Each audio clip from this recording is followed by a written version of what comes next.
trust me? Trust you. It really was. I'm flying. Each day counts.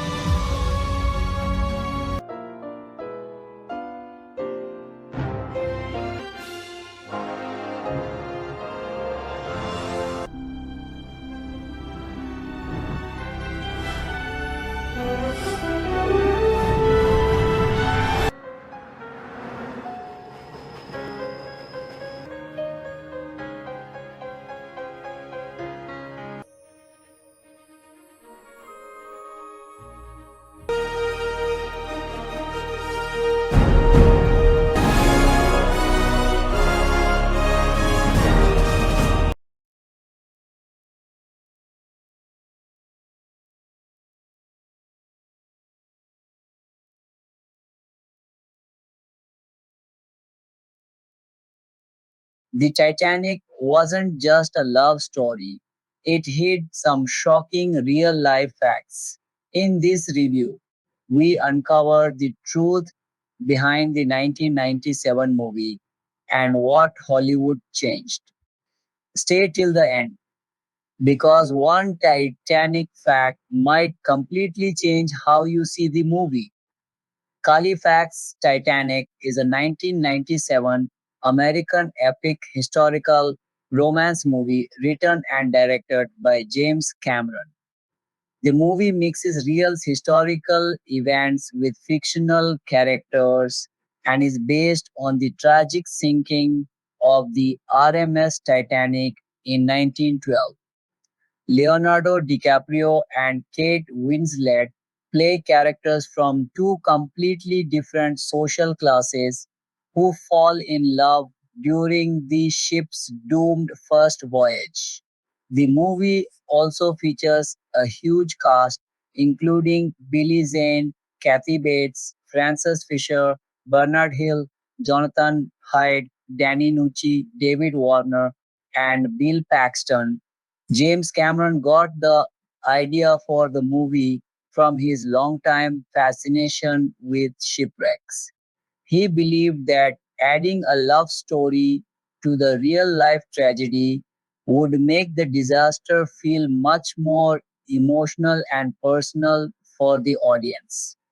Basically, he wanted viewers to connect with the people on board instead of just watching a movie about a ship sinking. Production officially started on September 1, 1995, when Cameron began filming footage of the actual Titanic wreck. For the modern day scenes, the production team filmed aboard the research vessel Academic Mustislavkeldish, which Cameron also used as a base while exploring and filming the wreck. To recreate the Titanic and its sinking, the filmmakers used scale models, computer generated effects, and a massive recreation of the ship that was built at Baja Studios. The movie originally started development at 20th Century Fox, but things quickly became complicated. Production delays and the constantly growing budget caused Fox to team up with Paramount Pictures to help finance the movie. At the time, Titanic became the most expensive movie ever made, with a massive production budget of around $200 million. Filming itself took place from July 1996 all the way through March 1997. Titanic had its first premiere at the Tokyo International Film Festival on November 1, 1997. It was then released in the United States on December 19, 1997. Paramount Pictures handled the movie's release in the United States and Canada, while 20th Century Fox distributed it in other parts of the world. When Titanic came out, it received a ton of praise from both critics and audiences. People especially loved its visual effects, acting, huge production, direction, music, cinematography, story, and emotional impact. Leonardo DiCaprio, Kate Winslet, and Gloria Stewart were especially praised for their performances. The movie went on to make history at the Academy Awards. Titanic received an incredible 14 Oscar nominations at the 70th Academy Awards and won 11 of them, including Best Picture and Best Director for James Cameron. With those 14 nominations, Titanic tied All About Eve from 1950 for the record for the most Oscar nominations at the time. It also tied Ben-Hur from 1959 for the most Academy Awards won by a single movie. That made Titanic one of the most successful movies in Oscar history. But the movie's success didn't stop there. Titanic became a massive box office phenomenon. During its original worldwide theatrical run, it made more than $1.84 billion. It became the highest grossing movie of 1997 and, even more impressively, became the first movie ever to cross the $1 billion mark at the worldwide box office.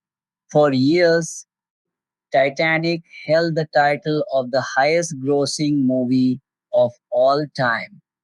It stayed on top until James Cameron's next massive movie, Avatar, passed it in 2010. And the money Titanic made didn't come only from movie theaters. When you add together its original theatrical release, home video sales, soundtrack sales, and US television broadcast rights, the total income went beyond $3.2 billion. Later theatrical re-releases pushed Titanic's worldwide box office total even higher, reaching around $2.264 billion.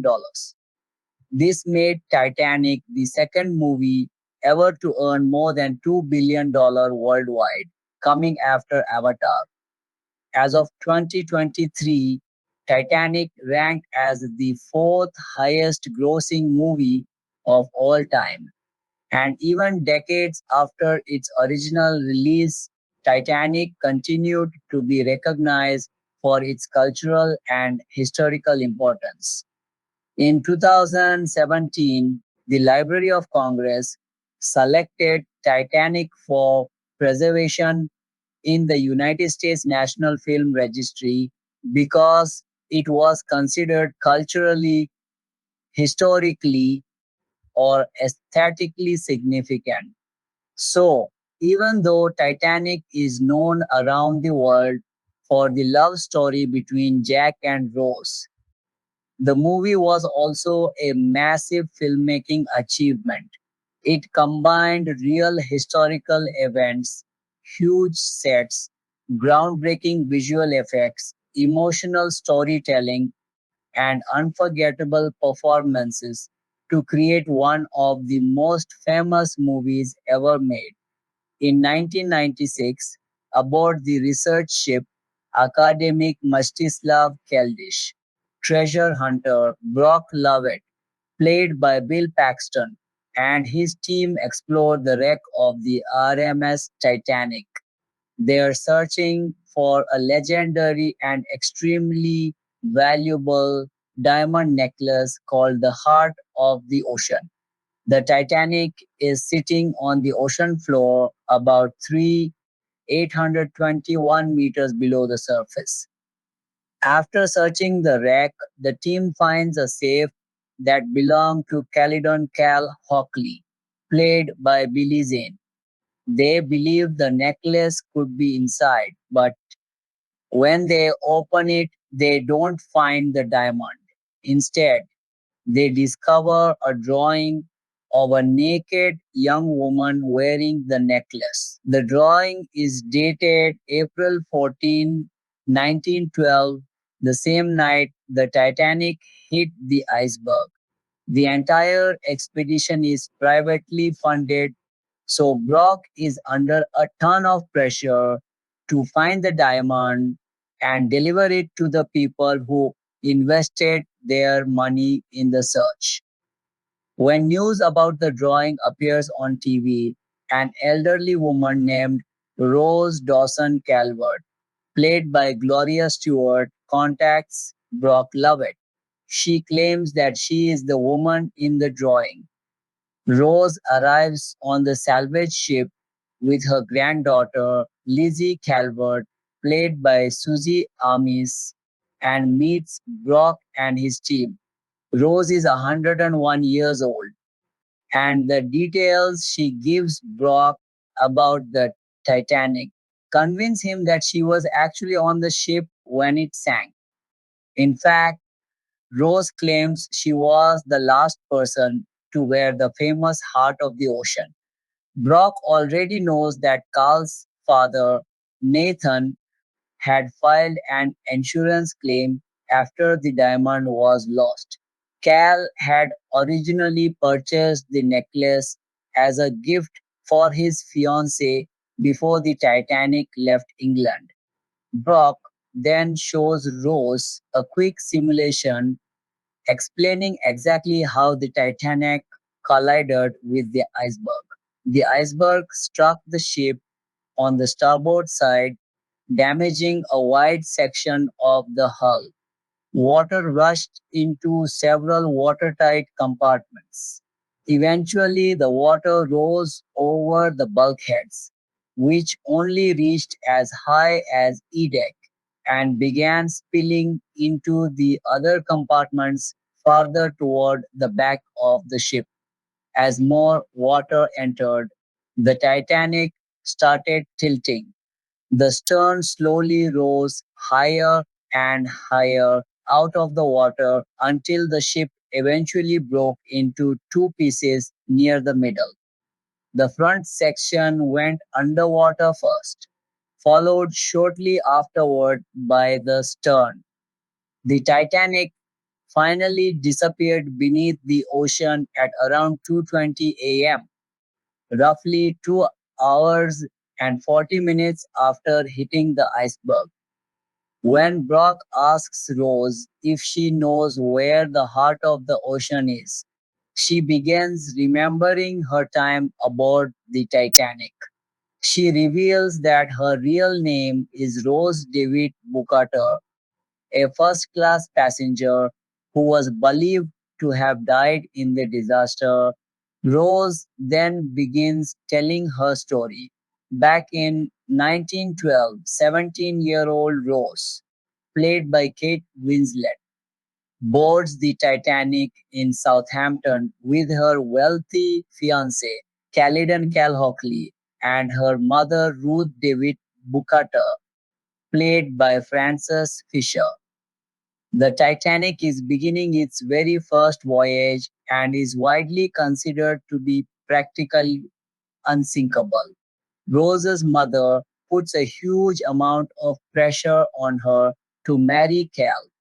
Ruth knows that their family is secretly struggling financially, and she believes Rosie's marriage to Cal is the only way to save their social status and financial future. Meanwhile, Jack Dawson, played by Leonardo DiCaprio, and his Italian friend Fabrizio, played by Danny Nucci, manage to get onto the Titanic at the last possible moment. They win their third class tickets in a poker game against a group of Irish immigrants. Another passenger, Margaret Molly Brown, played by Kathy Bates, boards the Titanic at Cherbourg. Molly is wealthy, but some of the other first class passengers look down on her because she is considered new money. Basically, she has money, but she doesn't come from the same old wealthy families as the people around her. The following day, the Titanic heads west at around 21 knots. The ship is commanded by Captain Edward John Smith, played by Bernard Hill, and was designed by Thomas Andrews, played by Victor Garber.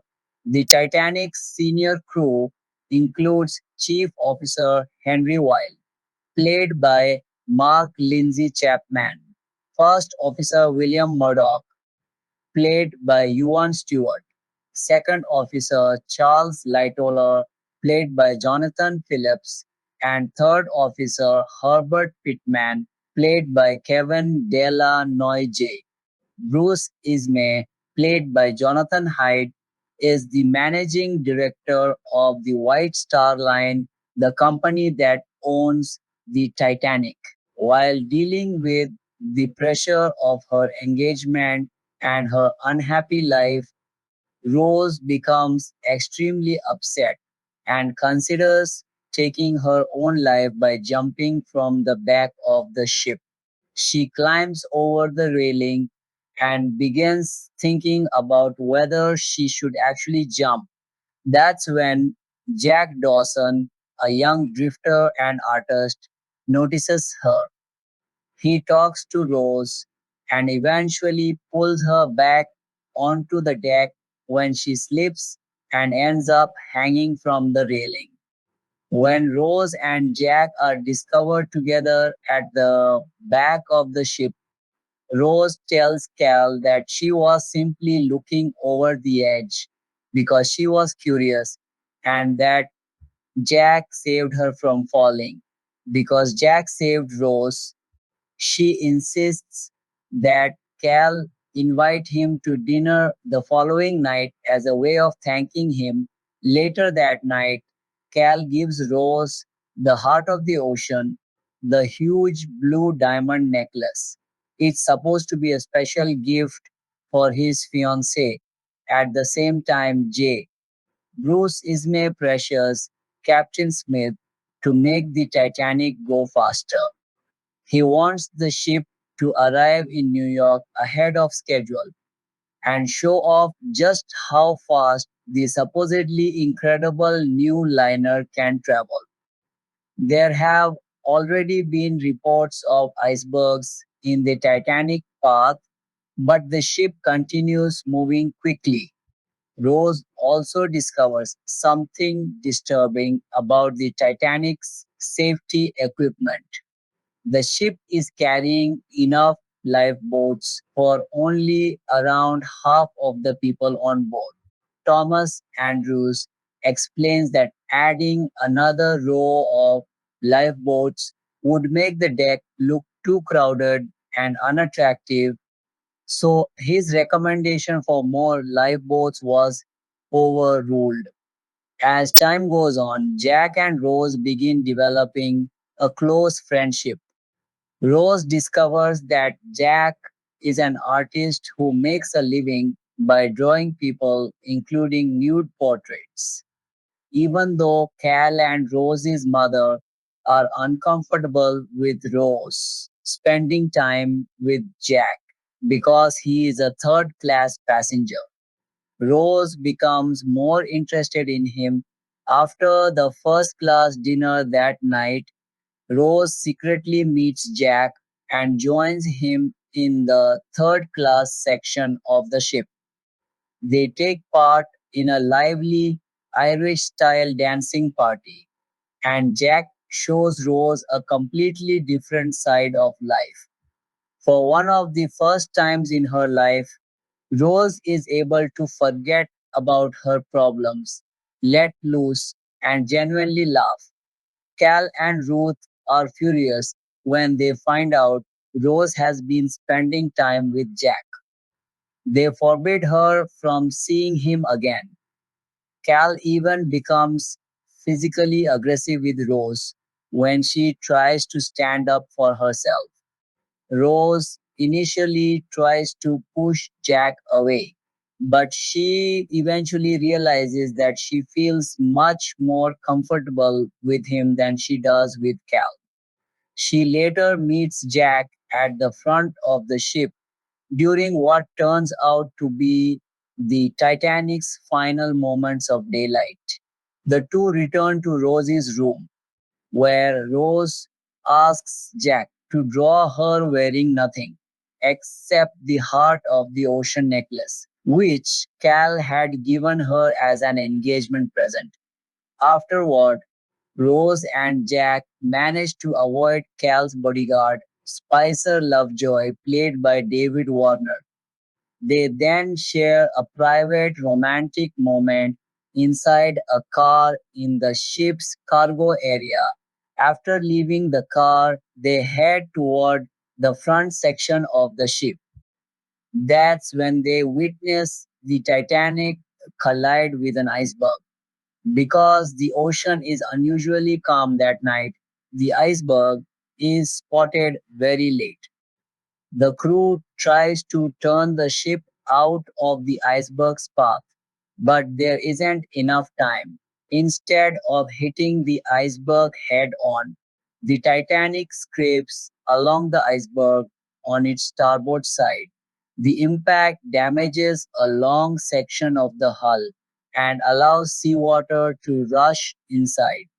The first officer orders the watertight doors to be closed, but the damage is already too severe.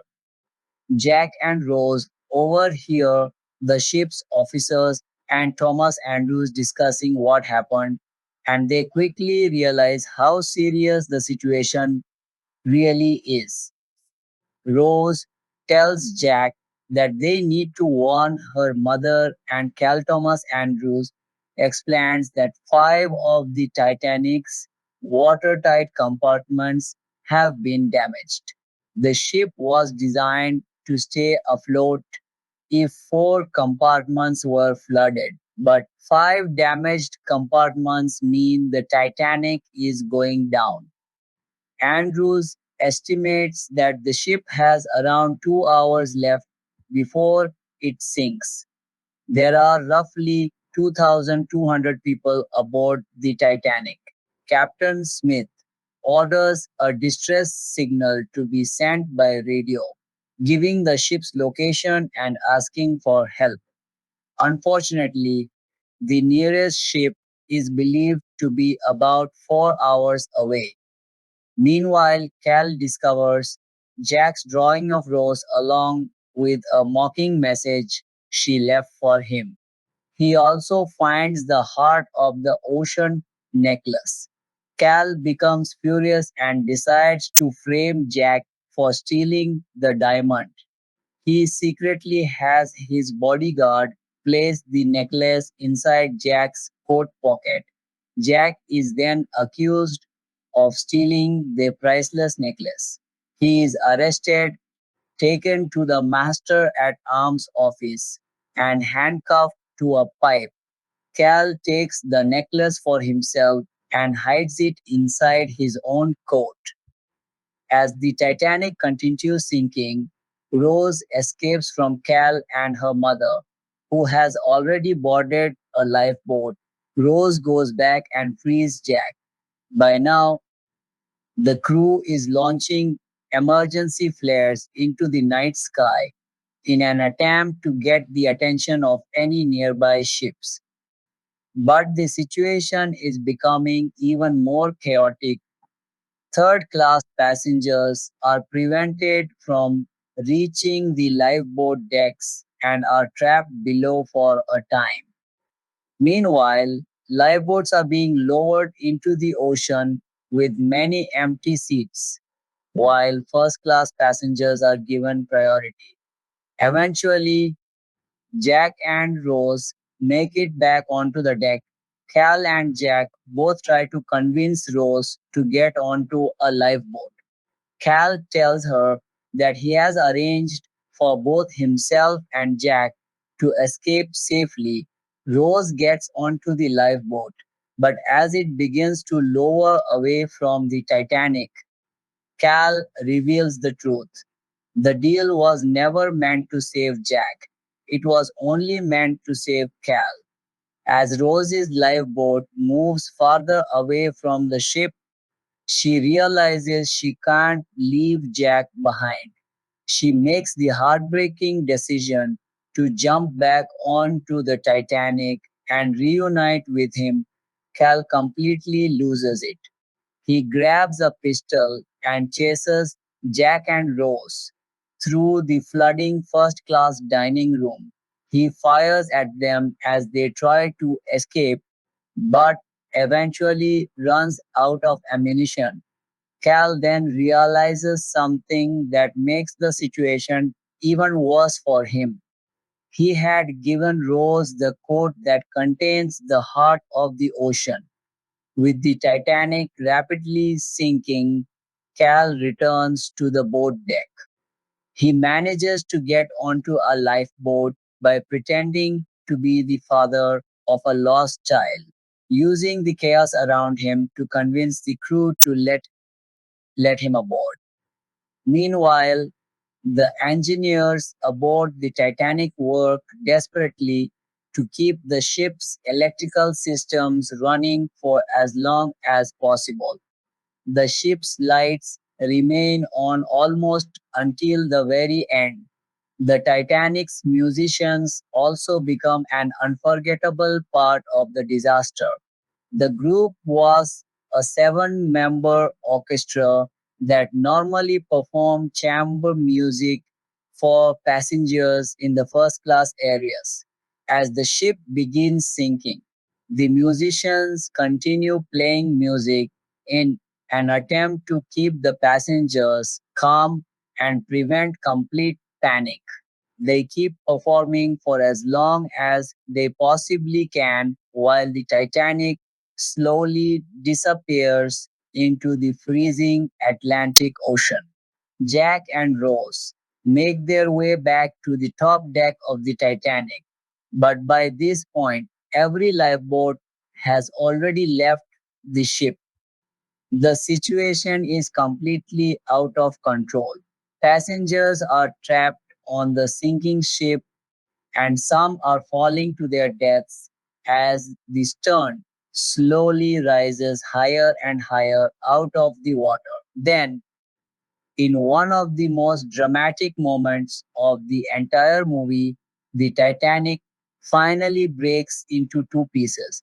The stern section rises almost straight up into the air, reaching nearly a 90-degree angle.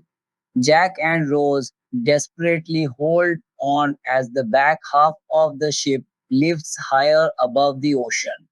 As the stern begins its final plunge into the freezing Atlantic, Jack and Rose ride it down into the water.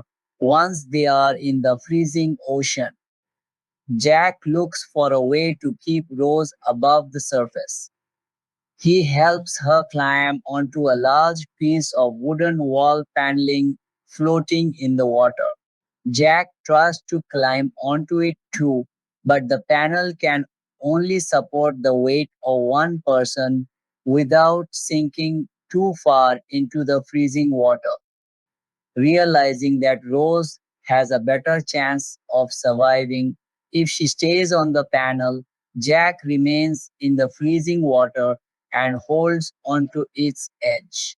Rose is terrified and tells Jack that she doesn't want to die. Jack keeps encouraging her and tells her that she is going to survive.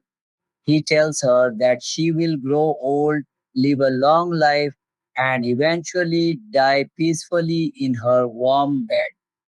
He makes Rose promise that she will never give up and that she will live the life she deserves. Meanwhile, Fifth Officer Harold Lowe takes control of one of the lifeboats and turns it back toward the area where the Titanic sank. Lowe and the other survivors search the freezing ocean for anyone who might still be alive.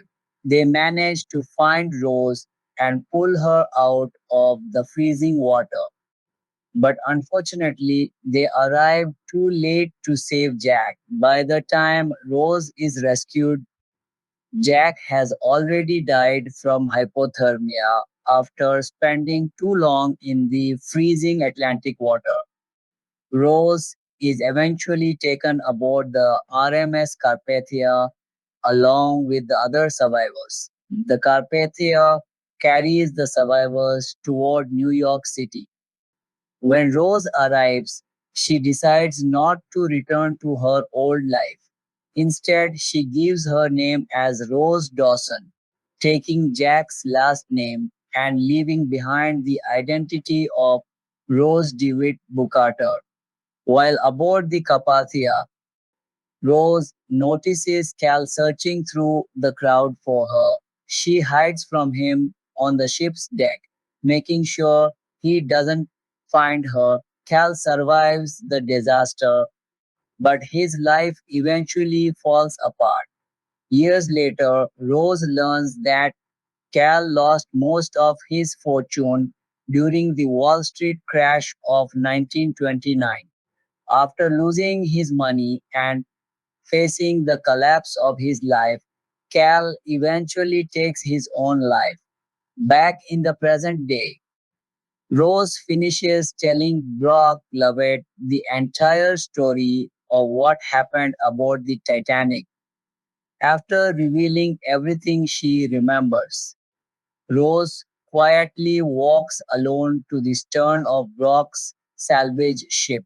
She reaches into her pocket and pulls out the heart of the ocean.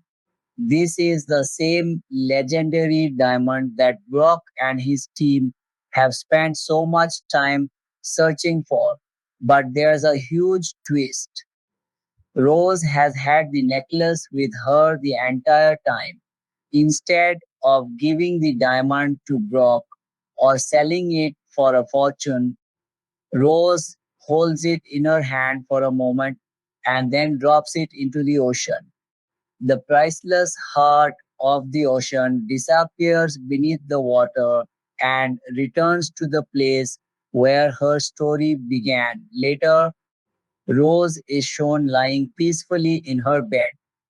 On the dresser beside her are several photographs that tell the story of the life she lived after surviving the Titanic. The pictures show Rose doing all the things she once dreamed about doing.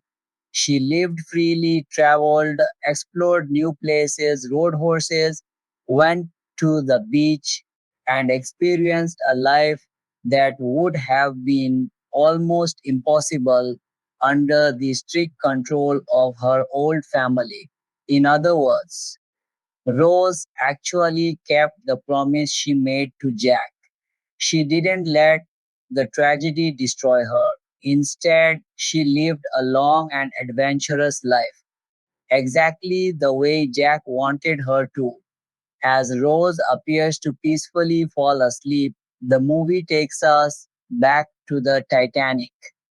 We see a young Rose walking through the grand staircase of the ship.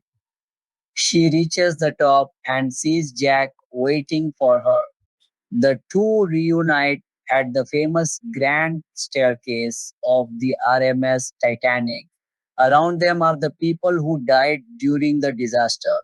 They smile, applaud, and welcome Rose as she finally reunites with Jack. The movie ends with Rose and Jack together again, suggesting that after living her long and meaningful life, Rose has finally returned to the person she loved most. And just like that, the story of the Titanic comes to an emotional end. Casting Leonardo DiCaprio as Jack Dawson James Cameron and casting director Marley Finn approached the role of Jack Dawson with a clear vision of a young, free spirited artist who could embody both working class grit and romantic idealism. The character required an actor capable of projecting effortless charm, physical vitality, and emotional authenticity opposite a more constrained high society counterpart. DiCaprio, then in his early 20s and coming off strong performances in What's Eating Gilbert Grape and Romeo plus Juliet, emerged as the central contender after Finn brought him to Cameron's attention. Cameron initially met with a range of established and rising actors. Matthew McConaughey read with Kate Winslet and impressed with presence and charm, yet his southern accent and slightly older bearing did not fully align with the director's image of a 20-year-old wanderer. Christian Bale, Ethan Hawke, and Paul Rudd also auditioned. Billy Crudup was shortlisted and later reflected that the film might not have achieved the same cultural impact with him in the role. Jeremy Sisto completed screen tests alongside Winslet and other actresses. Tom Cruise expressed interest, but his salary demands placed him outside practical consideration. Jared Leto declined to audition. Chris O'Donnell and Stephen Dorff were viewed as too mature for the part. Mark Wahlberg met with Cameron but did not advance. River Phoenix had been an early conceptual favorite before his death in 1993. DiCaprio's first meeting generated immediate energy. Women from the production office crowded the conference room, creating a memorable atmosphere that Cameron later described as hysterical. DiCaprio charmed the room. When invited back for a chemistry read with Winslet, who had already been cast, he arrived expecting another informal meeting. Cameron had a camera ready and asked him to run lines. DiCaprio resisted, stating that he did not read for roles at that stage of his career. Cameron responded by thanking him and preparing to end the session, emphasizing that a project of this scale and duration demanded certainty in casting. DiCaprio then agreed. The subsequent reading transformed the atmosphere. DiCaprio entered the scene carrying visible reluctance, yet the moment cameras rolled, he fully inhabited Jack. Winslet responded with visible electricity. Cameron later recounted the shift as clouds parting and light illuminating the character. That chemistry sealed the decision. Studio executives had reservations about DiCaprio's box office draw relative to more established names, but Cameron advocated strongly and secured the casting. DiCaprio's ability to convey Jack's sketch artist skill, playful defiance of class barriers, and ultimate self sacrifice became foundational to the film's emotional core. Casting Kate Winslet as Rose DeWitt Bukater, the search for Rose centered on finding an actress who could portray a 17-year-old aristocrat stifled by expectation yet capable of radical awakening. Cameron initially considered Gwyneth Paltrow and other established names. Winslet, already known for period work in Sense and Sensibility, Jude, and Hamlet, carried a reputation that made Cameron cautious about typecasting. Finn again played a key role in bringing her forward. Winslet pursued the part with unusual determination. After reading the script, she contacted Cameron directly, insisting she was the only choice. She sent persistent notes signed from your rose. Once invited to audition, she delivered a reading that erased earlier doubts. Cameron recognized that her combination of classical training, emotional transparency, and physical expressiveness would allow Rose's transformation from constrained debutante to liberated survivor.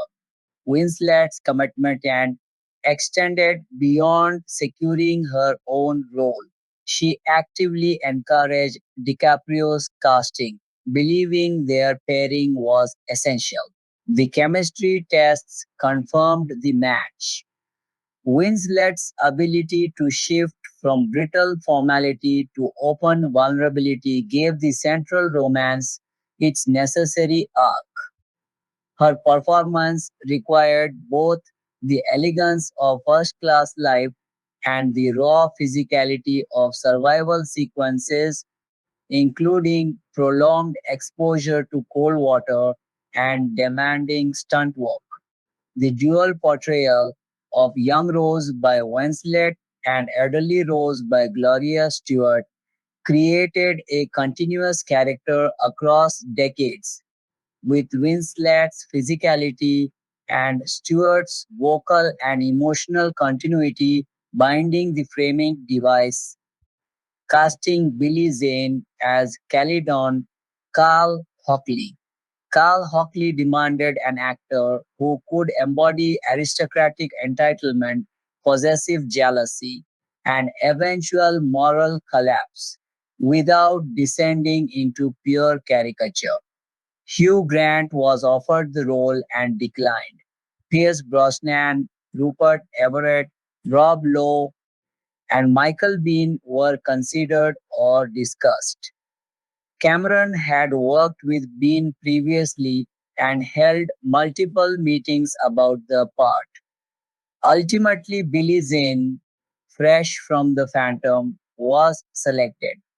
Zane brought a polished, almost theatrical intensity that suited Cal's public polish and private volatility.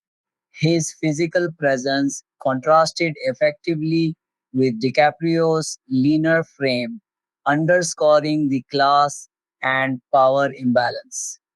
Zan's scenes of escalating rage, particularly the pursuit through the flooding ship and the final desperate boarding of a lifeboat, required precise control of both menace and vulnerability.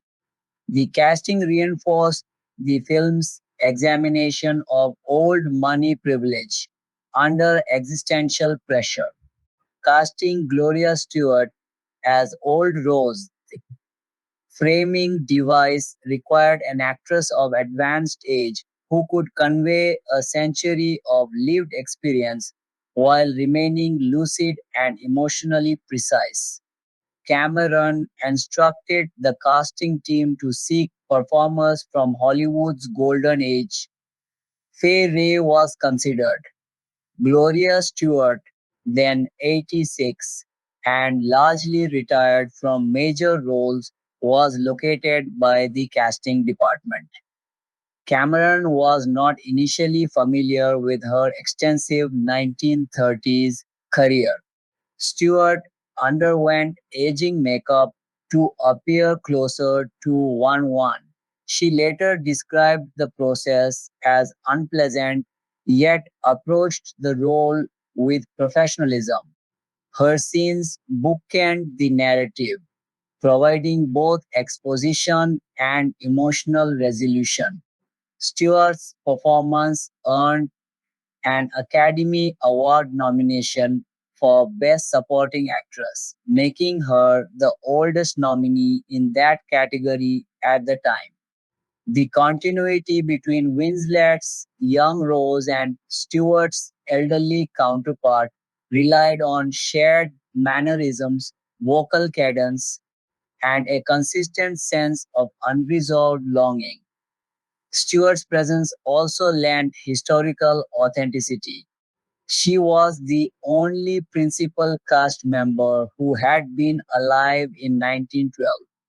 casting Kathy Bates as Margaret Molly Brown. Molly Brown required an actress who could project warmth, social defiance, and practical courage amid first class snobbery. Kathy Bates, already an Oscar winner for Misery, brought both comic timing and grounded humanity.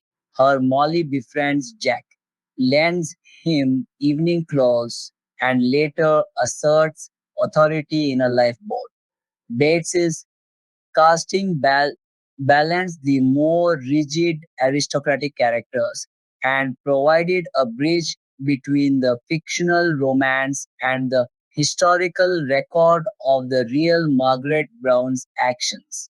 Supporting first class and historical figures, Frances Fisher was cast as Ruth DeWitt Bukater, Rose's mother. Fisher embodied the cold pragmatism of a widow dependent on an advantageous marriage for her daughter. Her scenes with Winslet and Zane established the social cage Rose seeks to escape. Victor Garber portrayed Thomas Andrews, the ship's designer, with quiet integrity and growing horror as the vessel's fate becomes clear. Bernard Hill played Captain Edward J. Smith, conveying the weight of command and the isolation of the final hours on the bridge. Jonathan Hyde took the role of J. Bruce Ismay, capturing the managing director's mixture of pride and ultimate self preservation. David Warner appeared as Spicer Lovejoy, Carl's valet and former Pinkerton man, bringing a watchful, lethal professionalism to the pursuit of Jack and Rose. Eric Braeden was cast as John Jacob Astor for Charlotte Chatton as Madeleine Astor, Bernard Fox as Colonel Archibald Gracie, and Michael Ensign as Benjamin Guggenheim. These historical figures populated the first class sequences with recognizable faces and period appropriate bearing. Martin Jarvis and Rosalind Ayres portrayed Sir Cosmo and Lady Duff Gordon. Rochelle Rose appeared as the Countess of Rose. Jonathan Evans Jones played bandleader Wallace Hartley, whose orchestra continues performing as the ship sinks.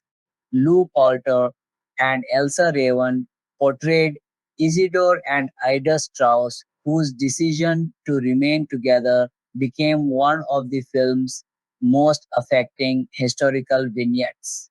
Third Class and crew casting Danny Nucci was selected as Fabrizio De Rossi, Jack's Italian companion, providing both comic relief and tragic stakes. Jason Barry played Tommy Ryan, the Irish steerage passenger who befriends the pair and meets a violent end during the evacuation. Janet Goldstein appeared as the Irish mother protecting her children. Camilla O'By-Roos portrayed Helga Dahl, whose brief romance with Fabrizio was largely reduced in the final cut. Alexandria Owens-Sarno played young Cora Cartmel, whose dance with Jack in steerage remains a memorable moment of class-crossing joy. Crew roles received careful attention to historical accuracy and dramatic function.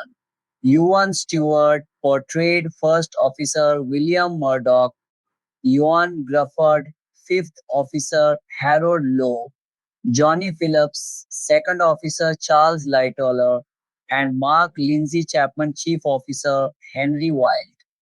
Scott G.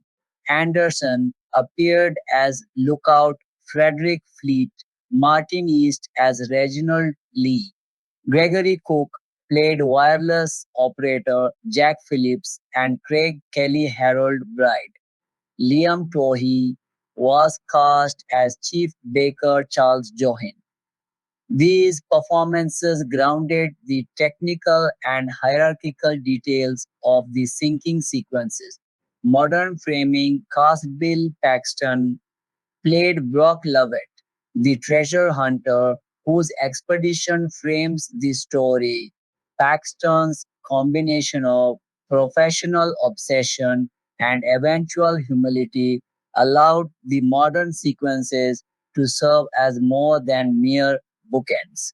Susie Amis appeared as Lizzie Calvert, Rosie's granddaughter. Louis Abernathy and Nicholas Cascone filled supporting roles aboard the research vessel.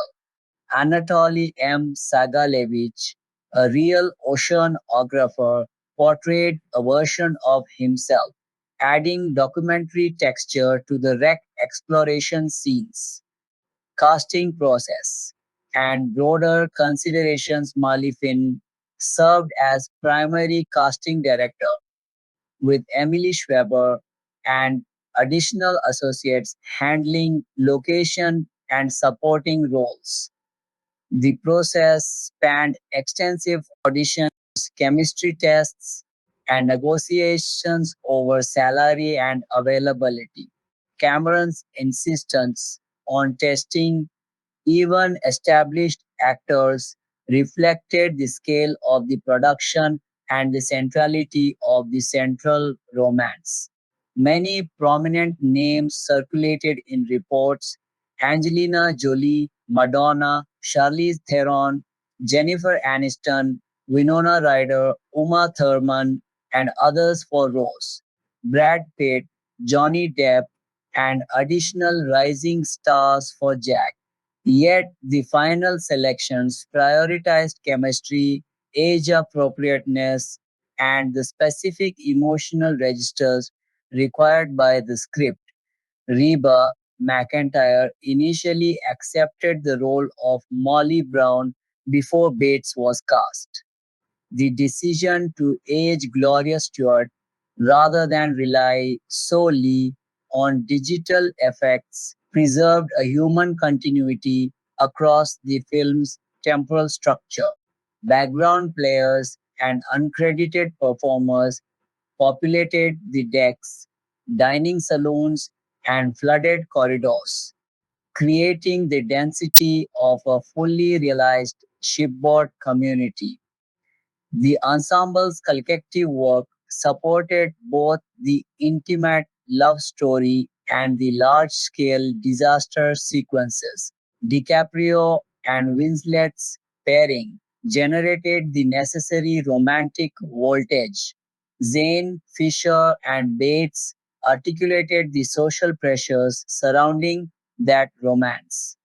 Historical portrayals by Hill, Garber, Hyde, and others anchored the narrative in recognizable tragedy.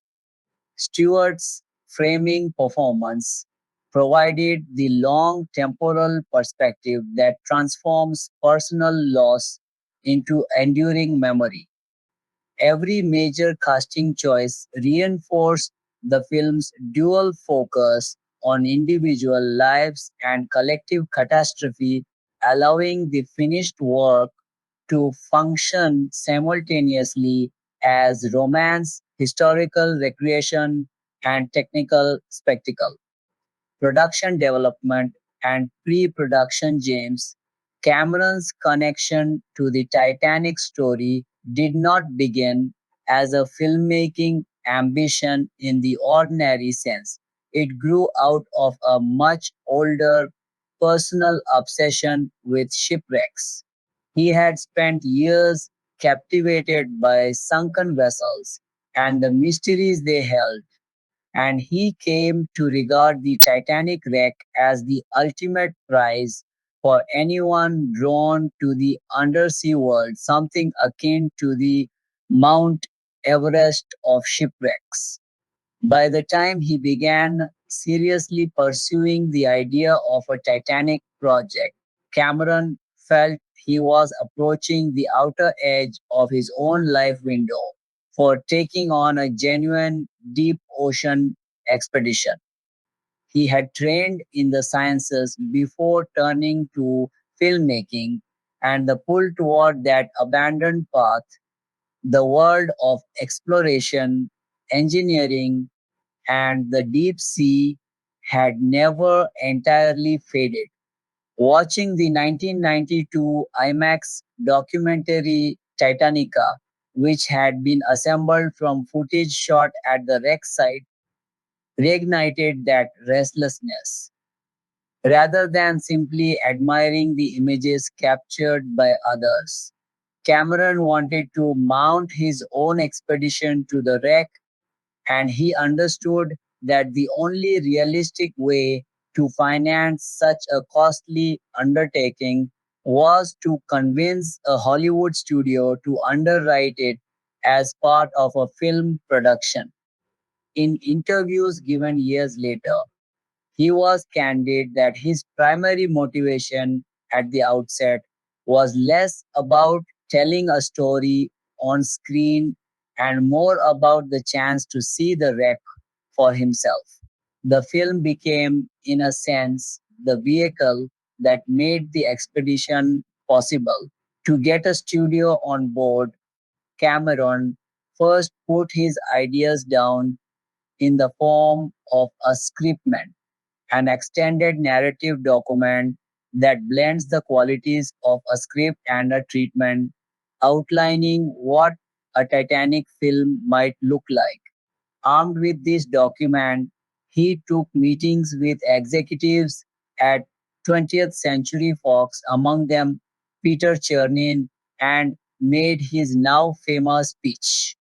He described the project as Romeo and Juliet on the Titanic, a shorthand that captured both the doomed love structure of the story and the built in historical spectacle of the sinking.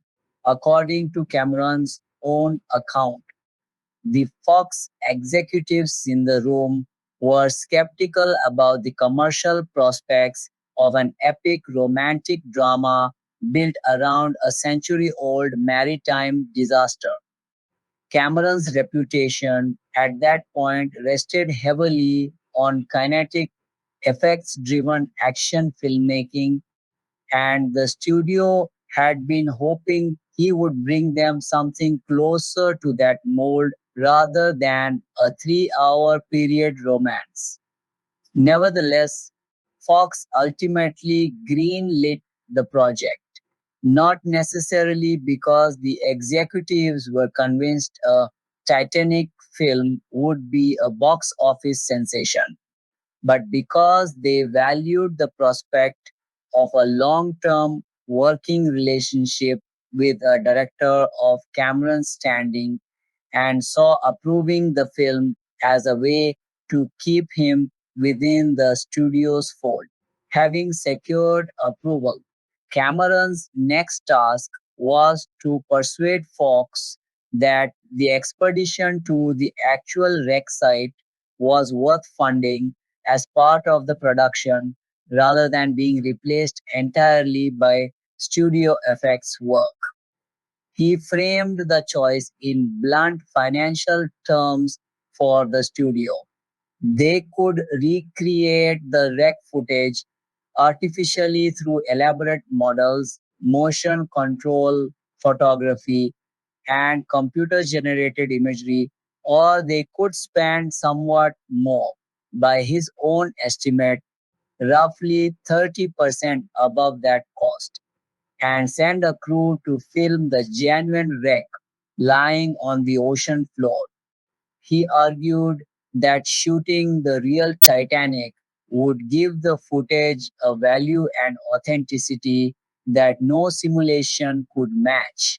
And this argument, combined with the publicity value, Cameron believed the expedition would generate, ultimately won Fox over. The dives themselves took place over the course of roughly 2 years of preparation and execution, with the crew making 12 descents to the wreck site in the Atlantic Ocean during 1995. The work carried genuine physical danger. At the crushing depths where the Titanic rests, even a minor structural flaw in a submersible could prove fatal to everyone aboard. Beyond the inherent risk of deep sea diving, the team also had to contend with unpredictable ocean conditions that sometimes prevented Cameron from capturing usable footage at all, adding further strain to an already difficult and expensive undertaking. The dangers were not merely theoretical.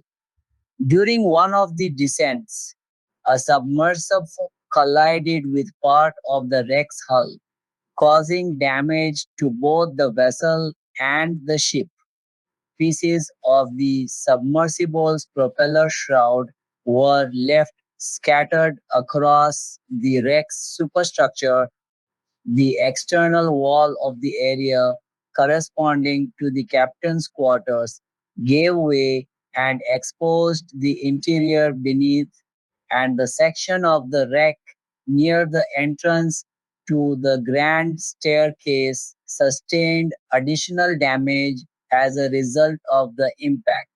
Beyond the physical hazards, the experience of repeatedly descending to the actual site of the disaster left a deep impression on Cameron and his crew, transforming their understanding of the project from an abstract historical episode into something far more immediate and human. Cameron later reflected that spending so much time working around the wreck instilled in the crew an acute awareness of the profound sadness and the sense of injustice bound up in the tragedy, along with a clearer sense of what the finished film needed to communicate. He described feeling a weighty sense of responsibility to convey that emotional truth on screen, driven partly by his awareness that there might never again be a filmmaker with the opportunity, resources, or inclination to visit the wreck in this way. Only after the underwater photography was completed did Cameron turn to writing the screenplay in earnest. He was determined that the film honor the memory of the roughly 1,500 people who died in the actual sinking, and to that end, he devoted around 6 months to researching the ship's passengers and crew before finalizing the story. This research effort extended to constructing a detailed, minute by minute timeline reconstructing the sequence of events from the collision with the iceberg through to the ship's final plunge and the rescue of survivors. A timeline that was subsequently checked and verified by outside historical experts. Cameron wanted the production to operate from the earliest days of preparation with what he described as a clear and shared understanding among the entire team of exactly what had happened aboard the ship on the night it sank. He later explained that this rigor raised the ambition of the whole project, pushing the filmmakers to aim for what he called a definitive visualization of the event. The sense that the audience was watching something closer to a time machine recording than a dramatized reconstruction. Cameron's approach to the material was also shaped by an earlier cinematic treatment of the disaster. The 1958 British film A Night to Remember, which he had watched as a young man and which left a lasting mark on his conception of how the story should be told. Elements of that earlier film's dialogue and staging found their way into Cameron's own script and visual choices, including the boisterous scenes of steerage passengers celebrating below decks and the depiction of the ship's musicians continuing to play as the vessel went down. Central to Cameron's conception of the project was a conviction that the sinking of the Titanic functioned almost like a great novel that happened to be true, but that popular culture had flattened the event into little more than a simple morality tale about hubris and the limits of technology. He wanted his film to restore the visceral, lived experience of the disaster rather than simply retelling its familiar lessons. Within the story structure, the character of treasure hunter Brock Lovett was conceived to represent people who approached the Titanic purely as an object of commercial or historical interest without connecting emotionally to the human cost of the tragedy. Cameron believed that a romance between two fictional passengers, Jack and Rose, would give audiences an emotional through line strong enough to carry them through the historical material, so that when the relationship was ultimately destroyed by the sinking, viewers would feel the loss on a personal level rather than an abstract one. He later summarized his overall approach to the project by noting that although all of his films could be described as love stories in one form or another, Titanic represented the occasion on which he finally achieved what he considered the right balance. Not a disaster film first and foremost, but a love story layered carefully over real history. The device of the elderly survivor, Rose Dawson Calvert, narrating events from the vantage point of the present day, was likewise a deliberate structural choice on Cameron's part.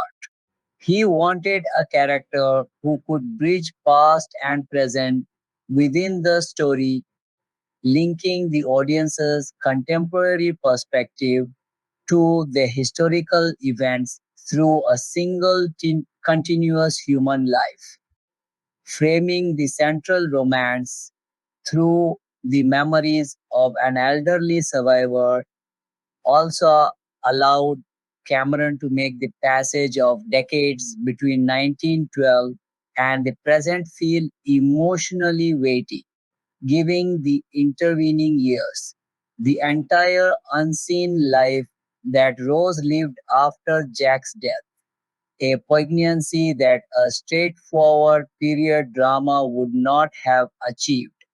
Notably, even members of the cast disagreed about how to interpret the film's ambiguous ending. Both Kate Winslet and Gloria Stewart came away from the production believing that the elderly Rose dies peacefully in her sleep at the film's close. But Cameron himself preferred to leave the question open, saying the answer was something each viewer needed to arrive at individually. The physical reconstruction of the ship depended heavily on historical material that had not previously been accessible to filmmakers. The shipbuilding firm Harland and Wolff, which had originally constructed the Titanic in Belfast, granted the production access to its private archives, allowing the filmmakers to consult blueprints that had long been presumed lost. Armed with this material, Fox acquired a 40-acre stretch of waterfront land south of Rosarito Beach in Mexico and began constructing an entirely new studio facility there starting on May 31, 1996. At the heart of this new facility was an enormous horizon tank holding roughly 17 million US gallons of water, built specifically to house the exterior of the reconstructed ship and to provide an unbroken 270-degree view of open water around it, essential for creating the illusion that the vessel was truly at sea. The reconstructed ship itself was built at full scale, though production designer Peter Lamont's team removed certain redundant sections from the superstructure and the forward well deck so that the vessel would physically fit within the tank. The missing sections were filled in later using digital models, while the lifeboats and funnels were built at 90% of their true scale. Only the boat deck and A deck were constructed as fully practical, walkable sets. The remains of the ship's exterior consisted of steel plating built to convey the correct shape and mass. Concealed within the structure was a 50-foot lifting platform engineered to tilt the entire set during the filming of the sinking sequences, mechanically recreating the ship's rising stern and plunging bow. A separate 60-foot 1/8 scale model of the ship's stern section was designed by naval architect J. Cantola, who worked from plans of the Titanic's sister ship, RMS Olympic, to ensure structural and visual accuracy. Towering above the full-scale model was a 162-foot construction crane mounted on 600 feet of rail track, a piece of equipment that did triple duty as a construction platform, a lighting rig, and, crucially for Cameron, a mobile camera platform capable of sweeping shots across the entire length of the ship inside the reconstructed vessel. The production designers worked to reproduce the ship's interior rooms as faithfully as the available blueprints and period photographs would allow. The grand staircase, arguably the single most recognizable interior space associated with the real Titanic, received particular attention. While built to resemble the original in its ornamentation and grandeur, the set was reinforced with a hidden steel framework for structural safety and was scaled roughly 30% wider than the historical original, a deliberate choice made to heighten its visual impact on camera and to make it more practical to shoot within. Craftsmen recruited from both Mexico and Britain hand-carved the elaborate paneling and plasterwork seen throughout the first-class interiors, working from the ship's original decorative designs. Nothing was assumed to be readily available as stock material. The carpeting, the upholstery, the furniture, the light fixtures, the chairs, and even the cutlery and crockery, each piece stamped with the White Star Line crest, all had to be custom produced according to the original specifications. Since the Titanic had been a brand new vessel at the time of its sinking, and virtually no surviving period objects bearing its markings could simply be sourced from antiques dealers. to help ensure the production's fidelity to the historical record. Cameron brought on two Titanic historians, Don Lynch and Ken Marshall, whose role was to check and authenticate details throughout the design and construction process. Casting the film's two central roles proved to be a lengthy and at times unusually personal process. For the role of Jack Dawson, Cameron initially wanted an actor capable of conveying an unaffected, open hearted energy rather than brooding intensity, and he considered a number of established or rising young actors before settling on his choice. Chris O'Donnell and Stephen Dorff were both considered but ultimately felt too old to Cameron for a character meant to read as around 20 years of age. Tom Cruise reportedly expressed interest in the part, but his asking price proved too costly for the production. Jared Leto was considered but declined to audition for the role. Billy Crudup made the shortlist and was asked to audition but turned the opportunity down, opting instead to star in the 1998 film Without Limits. Years later, in 2000, Crudup suggested that the finished film would not have achieved the same success had he taken the role.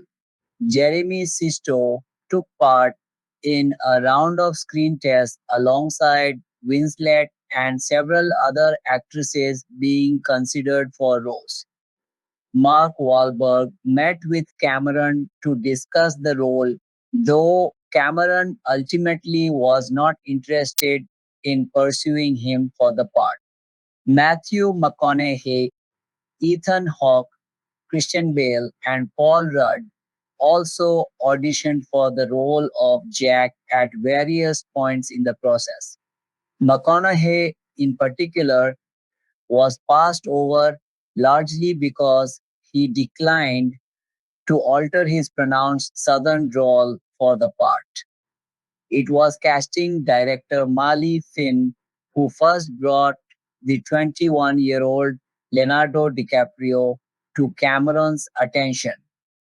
According to accounts of the audition process, DiCaprio was initially reluctant to take on the role and resisted reading through his first romantic scene in front of Cameron, choosing instead to clown around rather than commit to the material. Despite this unpromising start, something in DiCaprio's brief unguarded moment of genuine engagement convinced Cameron of his suitability for the part. Cameron later compared the flash of insight to a single beam of light breaking through overcast skies. Cameron made clear to DiCaprio that he did not want to burden the character with the kind of brooding mannerisms, verbal tics, or physical afflictions that had become common shorthand for depth in contemporary young leading men. Instead, he envisioned Jack as belonging to an older Hollywood tradition of open, plainly sincere leading men, comparing the type to the screen personas of James Stewart or Gregory Peck.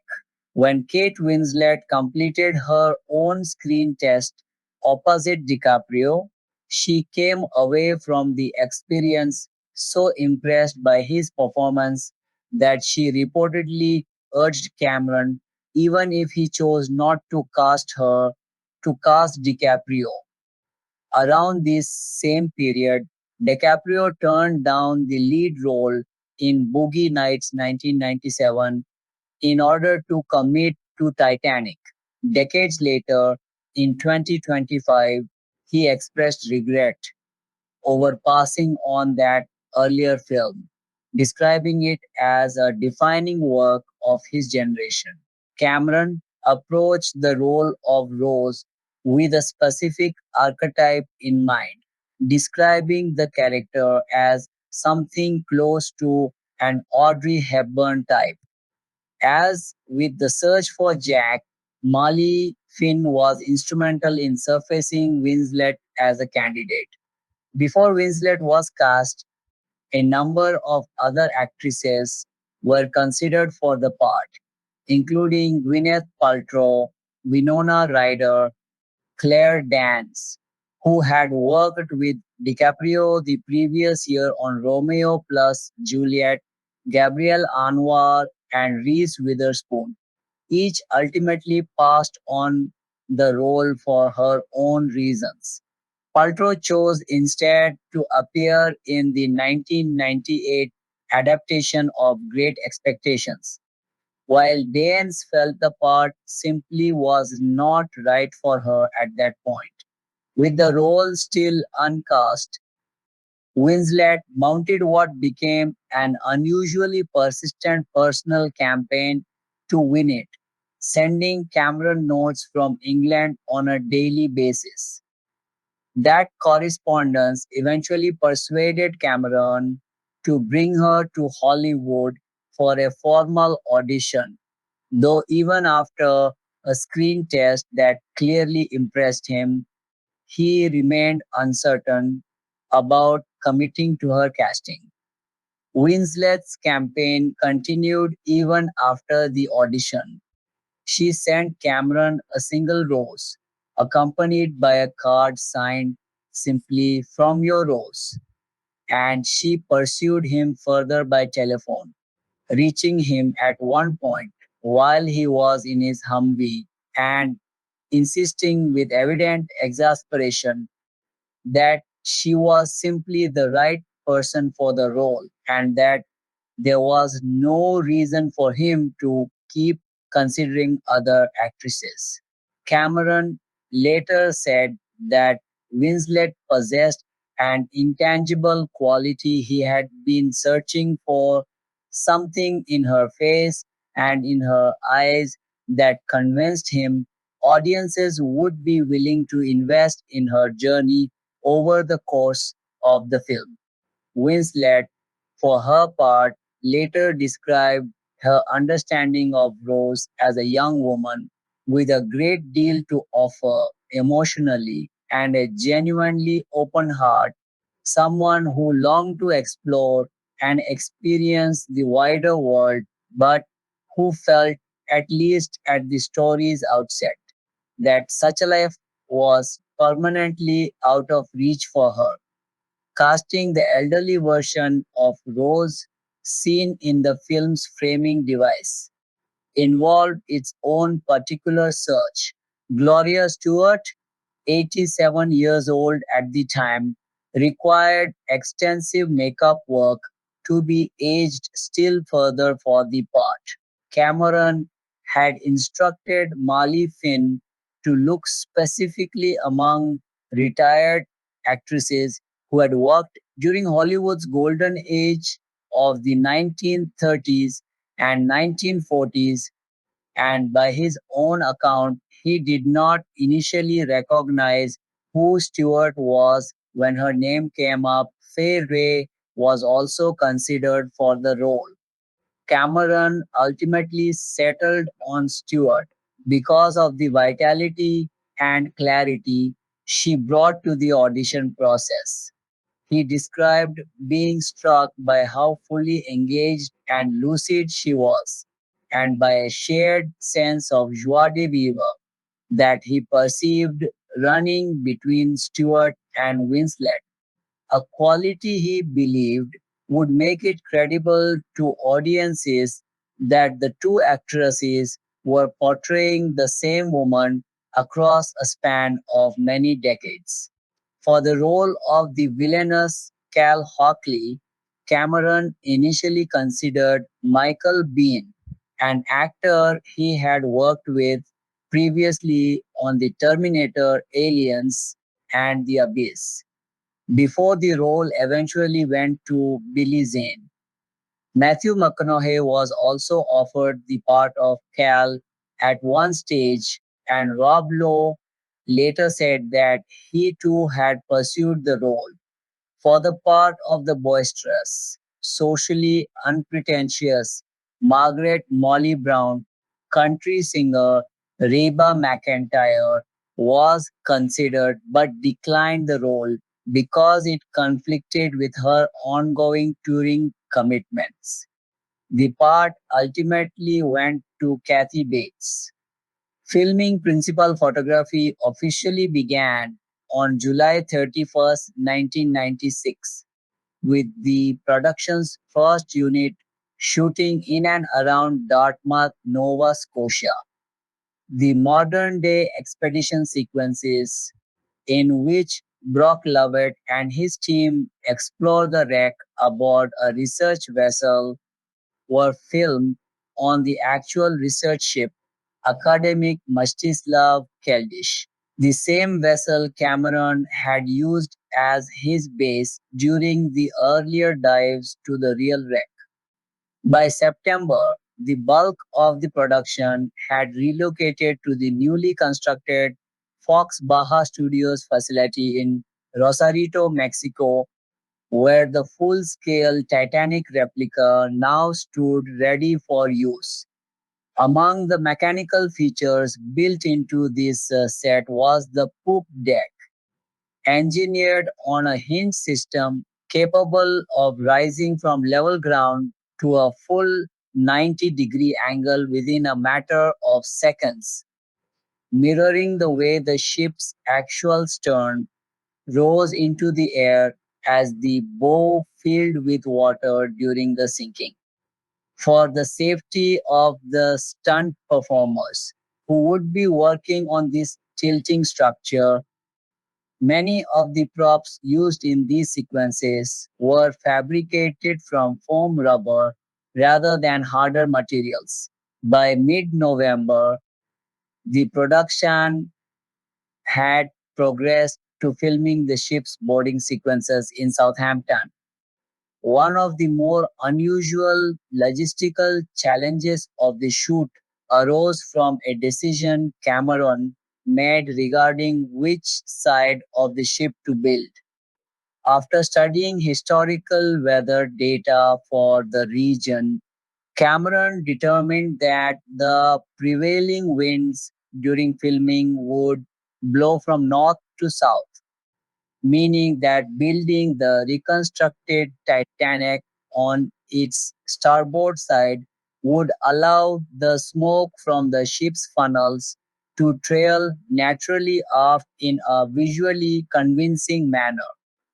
The historical difficulty this created was that the real Titanic had docked at Southampton on its port side, meaning that Cameron's replica was, in effect, build backward relative to how the actual departure would have looked. To work around this without rebuilding the set, the production reversed nearly every element that involved a sense of left right orientation, written directions in the script, blocking instructions for actors, and even costumes and props were flipped so that where a scripted action called for a character to move to their right, the actor would instead move to their left during actual filming. The entire sequence was then flipped back to the correct orientation digitally during post production, restoring the proper geographic sense of the ship's departure for the finished film. To help the cast carry themselves convincingly as members of a highly stratified Edwardian society, the production also brought on a full time etiquette coach tasked with instructing the actors in the manners and social codes expected of upper class gentility in 1912. Though, despite this effort, a number of critics later pointed out anachronisms that made it into the finished film regardless. Certain scenes carried particular significance for the way the central relationship was constructed on screen.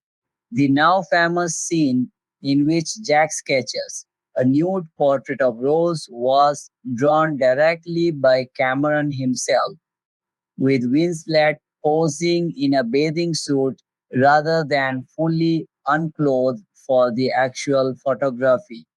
Cameron later described the emotional undercurrent he wanted the scene to carry, framing it as a moment defined by the tension between repression and a sudden, exhilarating sense of freedom for Rose. Notably, this sketching scene was the very first scene DiCaprio and Winslet filmed together as actors, despite occurring relatively early within the finished film's narrative, a sequencing choice driven more by production necessity than by design. Cameron acknowledged that given the choice, he likely would have preferred to schedule the two actors' first shared scene somewhat later in the shoot once they had built up more shared screen experience together. But the reality of the production schedule intervened. With the massive main ship set still many months from being ready, the crew found itself searching for smaller, self contained sequences it could shoot in the meantime. And the sketching scene happened to be one of the pieces available early on. Despite the unplanned timing, Cameron felt the finished scene worked well, crediting some of its effectiveness to the very inexperienced and nervous energy the two actors brought to their first on camera pairing. The physical and emotional demands of the shoot were considerable, and accounts from the set describe a production defined by relentless intensity. Cameron's exacting, hard driving directing style during the shoot became notorious within the industry, contributing to a reputation as one of Hollywood's most demanding filmmakers to work for.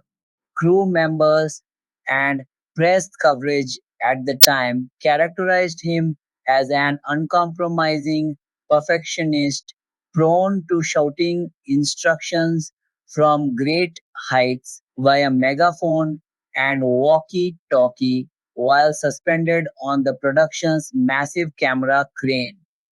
Kate Winslet, among others, later spoke about the physical toll of the shoot, recalling that she chipped a bone in her elbow during filming and lived with a persistent fear of drowning while working in the enormous 17 million gallon water tank used to depict the ship's sinking. She also acknowledged that she was, at times, intimidated by Cameron's temper and his tendency to shout angrily at members of the crew. Bill Paxton, who had worked with Cameron on earlier productions, approached the experience with some prior understanding of what to expect, later remarking that Cameron simply did not have the time, given the scale of the production, to focus on winning over every individual crew member's goodwill. Among the crew, an informal nickname circulated for what they perceived as Cameron's harsher, more demanding alter ego on set. They called this persona Meiji, Jim spelled in reverse. Cameron, for his part, never apologized for the intensity of his approach, framing filmmaking itself as a kind of ongoing battle between commercial pressure and artistic ambition. More than 800 crew members ultimately worked on the production at various points. The shoot was also disrupted by a bizarre and unsettling incident that occurred away from the main Baja set. On August 9, 1996, during filming aboard the academic Mstislav Keldysh off the coast of Canada, an unidentified individual suspected, though never confirmed, to have been a member of the crew laced a pot of soup served to Cameron and a number of other cast and crew members with the dissociative drug PCP. More than 50 people required hospital treatment as a result. Both Cameron and Paxton consumed the tainted soup and were taken to the hospital, though Paxton chose to leave relatively quickly, telling Cameron that he preferred to head back to the set and simply wait out the effects with a case of beer rather than remain in the chaotic hospital environment.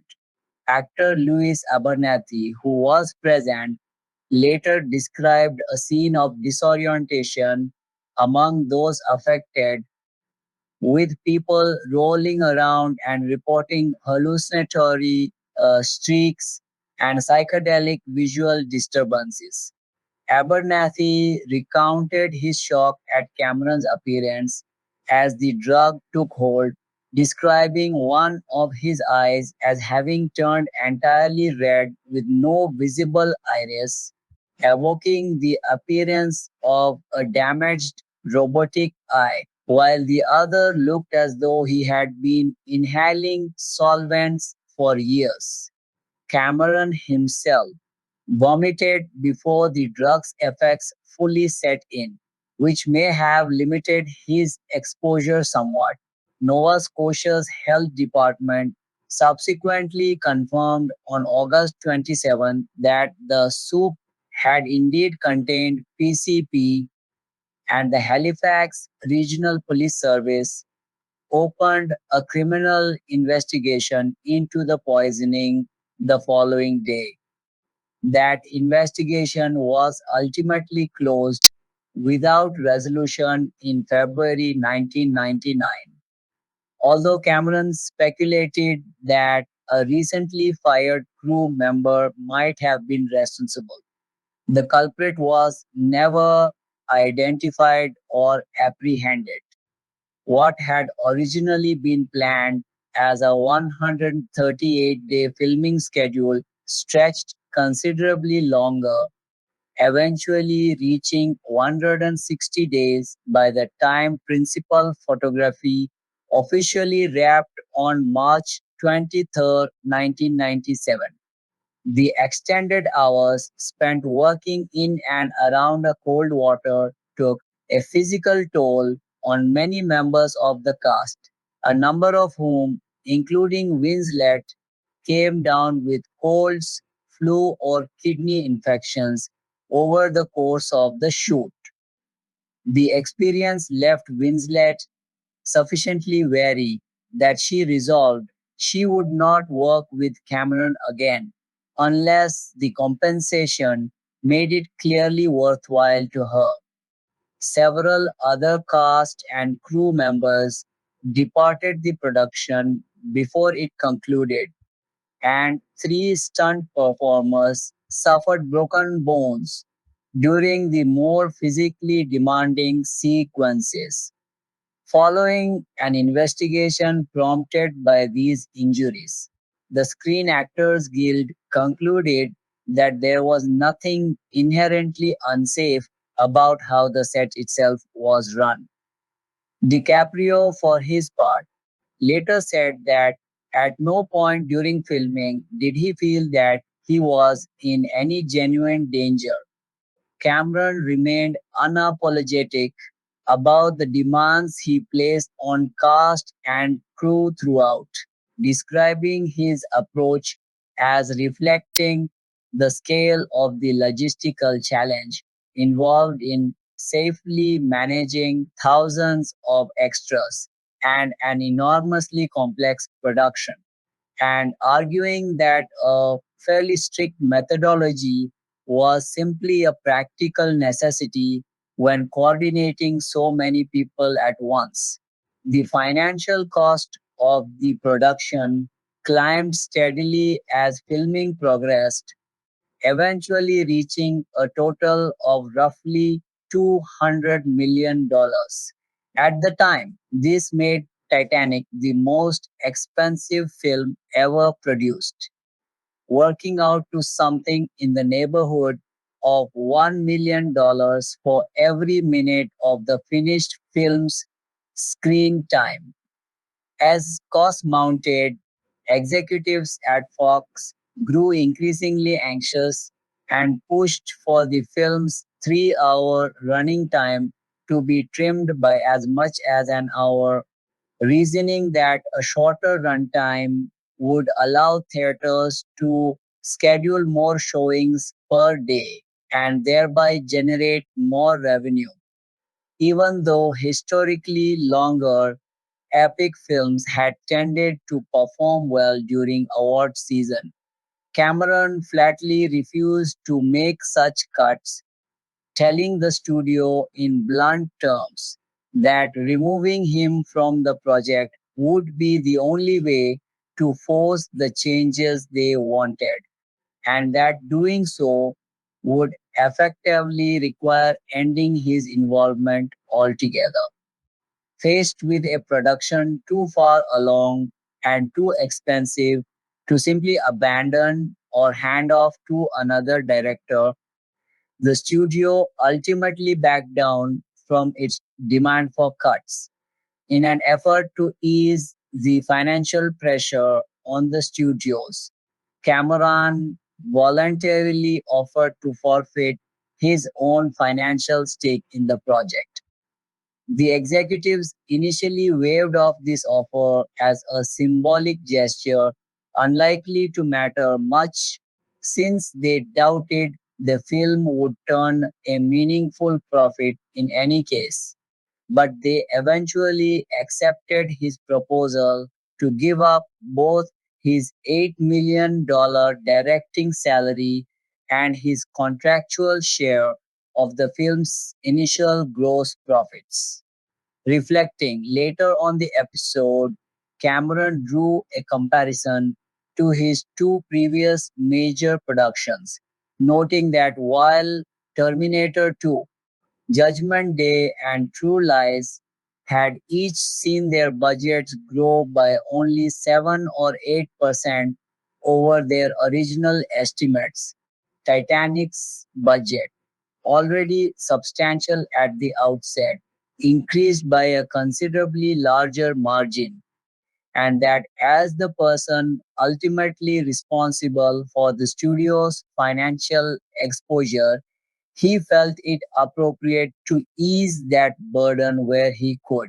In 2024, Cameron acknowledged that producer John Landau had absorbed much of the direct pressure from the studios during the making of the film, crediting Landau with providing the time and resources Cameron needed to realize his creative vision. The mounting costs also prompted Fox to seek a co-financing partner to help shoulder the financial risk. The studio's first approach was to Universal Pictures, which had previously picked up international distribution rights for Cameron's earlier film True Lies 1994, when that production's costs had similarly grown. Universal, however, declined to partner on Titanic. Fox instead turned to Paramount Pictures, and in May 1996, the two studios agreed to co-finance the production and divide the distribution rights between them, building on the successful working relationship the two companies had recently developed while distributing Mel Gibson's Braveheart 1995. Under the resulting arrangement aimed at helping Fox recoup its roughly $135 million investment, Fox sold the domestic distribution rights to Paramount in exchange for an additional $65 million in production funding. Fox retained the international distribution rights and remained on the hook for any further budget overruns beyond the agreed terms, but in exchange, it kept all revenue generated from merchandise tied to the film, reflecting on the studio's decision amid the film's eventual commercial triumph. Fox executive William Mechanic later characterized the choice facing the studio as one between accepting an expensive film that might disappoint and gambling on a more expensive film with the potential to be something genuinely great, adding that the studio believed it had made the right call post production to achieve the visual scale and realism he was aiming for. Cameron pushed hard on the boundaries of the digital effects technology available at the time, bringing in the visual effects houses, digital domain, and Pacific data images to build on techniques he had already helped pioneer during the making of The Abyss and Terminator 2. Judgment Day. Cameron was conscious that many earlier films depicting the Titanic disaster had relied on water filmed in slow motion to simulate scale, a technique he felt never looked fully convincing on screen. To avoid this pitfall, he directed his crew to photograph a 45-foot miniature of the ship as though they were shooting a straightforward promotional film for the White Star Line, prioritizing naturalistic, real time motion over exaggerated slow motion water effects.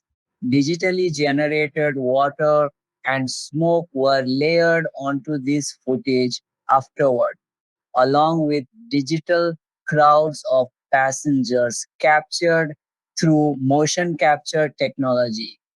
Visual effects supervisor Rob Legato scanned the faces of a wide range of individuals, including his own children and himself, to build a library of digital doubles used to populate wide shots and to stand in for stunt performers in the film's most dangerous sequences.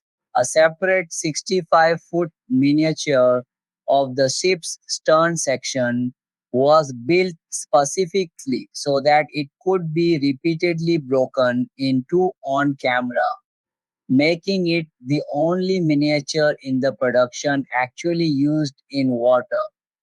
For scenes depicting the ship's engine rooms, the production combined footage shot aboard the real steamship SS Jeremiah O'Brien's engine spaces with miniature supporting structures.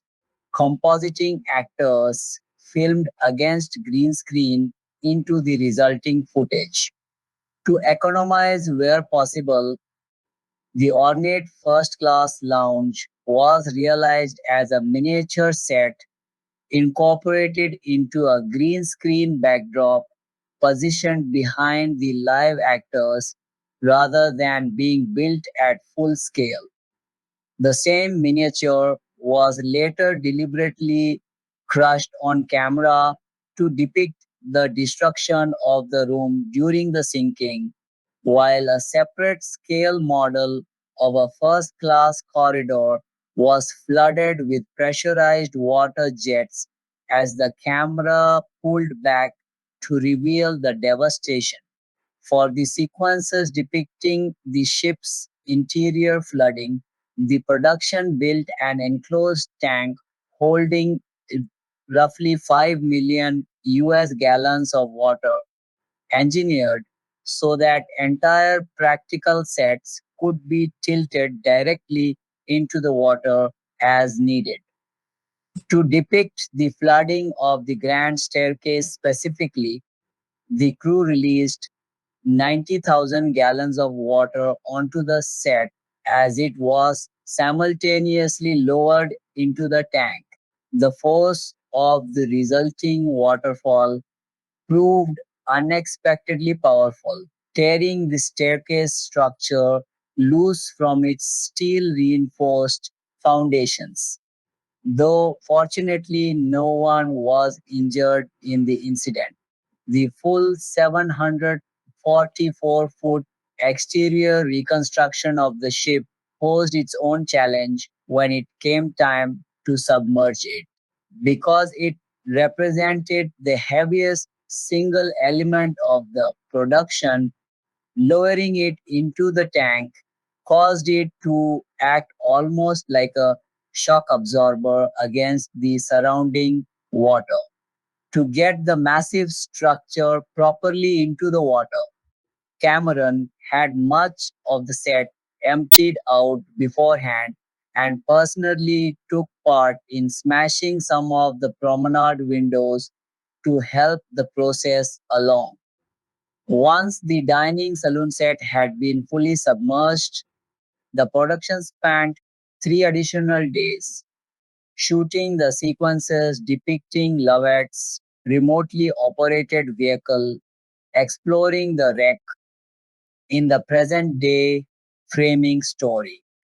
Separately, the film scenes set in the freezing waters of the North Atlantic after the sinking were shot in a different tank holding roughly 350,000 gallons of water to create the appearance of frozen corpses floating in the water. For these scenes, makeup artists applied a specialized powder to the actors that crystallized on contact with water, while wax was used to coat their hair and clothing to complete the frozen effect.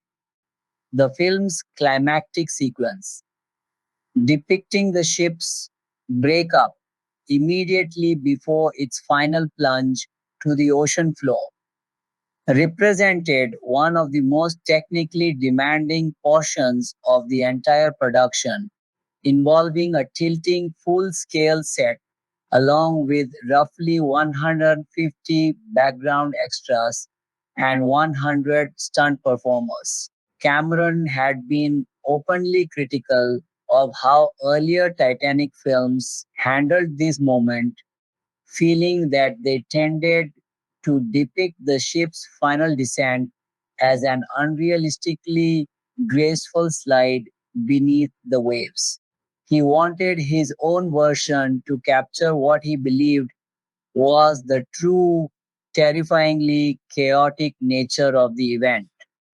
Achieving this meant having performers fall from an increasingly steep, tilting deck, dropping many feet and colliding with railings, deck fittings, and the ship's propellers along the way down. Several early attempts to execute this sequence using human stunt performers resulted in minor injuries, prompting Cameron to halt the most dangerous of the planned stunts. To manage the risk while still achieving the intended visual chaos, the production shifted toward using computer generated performers for the most hazardous falls, minimizing the physical danger to the human stunt team while preserving the intended visual impact. The visual effects work for the production, notably, was carried out using a Linux based computing system. Not every creative element that had seemed important during pre production and the early stages of post production survived into the finished film. Cameron ultimately chose to omit any reference to the SS Californian, the vessel that had been situated relatively close to the Titanic on the night of the sinking, but whose radio operator had turned in for the night, meaning the ship neither received the Titanic's distress calls nor responded to the distress flares fired from its deck. A scene addressing the Californians' role in the tragedy was filmed but ultimately cut from the final film. Cameron explained that including such a scene risked drawing the audience's attention back out toward the wider world beyond the ship itself, which he felt would undercut the story's power as a self contained microcosm standing in for something larger, in his words. If the Titanic was to function as a metaphor for the end of a world, that world needed to remain fully self contained within the frame of the film. He was careful to frame this decision not as a concession made for the sake of broader commercial appeal, but as a matter of narrative emphasis intended to preserve the emotional truth of the finished film. The ending of the film also went through significant revision during the editing process. In the version assembled for the first rough cut, Brock Lovett and his associate Lizzie discover the elderly Rose alone at the stern of the research vessel and briefly fear that she might be contemplating suicide. In that earlier version of the ending, Rose reveals to them that she has actually possessed the heart of the ocean necklace all along, having kept it hidden and unsold across the decades, specifically so that she could live independently, free from any connection to Cal's fortune.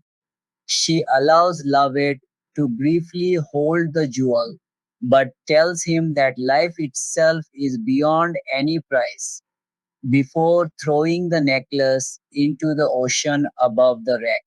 In this original cut, Lovett, having finally grasped that his treasure hunt had missed the point entirely, laughs at his own earlier obsession with material wealth. Cameron ultimately decided that by that point in the story, audiences would no longer be emotionally invested in Lovett's arc, and he cut the scene so that Rose is depicted as entirely alone when she drops the necklace into the sea. He also felt that retaining Lovett's scene risked disrupting the somber, reflective mood he wanted audiences to sit with in the aftermath of the sinking. Bill Paxton, who had played Lovett, agreed with the decision to remove his own character's moment of epiphany and laughter, later remarking that the production's job had effectively already been completed by that point in the story, and that a filmmaker willing to set aside ego needed to listen to what the film itself was communicating about what it needed and did not need. Another sequence, cut after early test screenings, involved a physical confrontation between Jack and Cal's valet, Spicer Lovejoy, staged within the flooded first class dining saloon after Jack and Rose flee there during the sinking. As originally written, the scene was intended to heighten suspense. Cal offers Lovejoy the heart of the ocean necklace, in exchange for retrieving it from Jack and Rose, prompting Lovejoy to pursue the pair into the flooding dining room, where Jack ultimately fights him off and smashes his head against a window, explaining a visible gash Lovejoy carries in later scenes. Cameron chose to remove the sequence for reasons of pacing and also because test audiences reportedly found it implausible that any character would risk their life for the sake of recovering a piece of jewelry in the midst of a sinking ship. This was far from the only material trimmed from the film during post production. Numerous other scenes were removed for similar pacing considerations as the editing process progressed.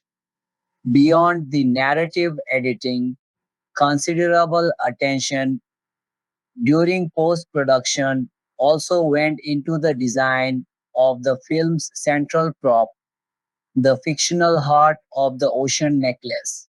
The London jewelry house, Asprey and Garrard, was commissioned to design the piece, ultimately using cubic zirconia stones set in white gold to produce an Edwardian style necklace suitable for use as a physical prop during filming.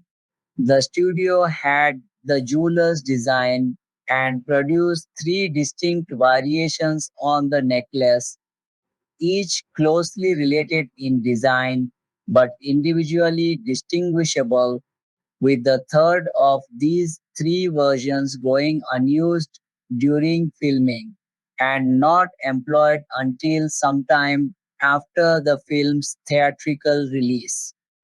These three pieces subsequently became known informally as the original prop necklace, the J. Peterman necklace, and the Asprey necklace.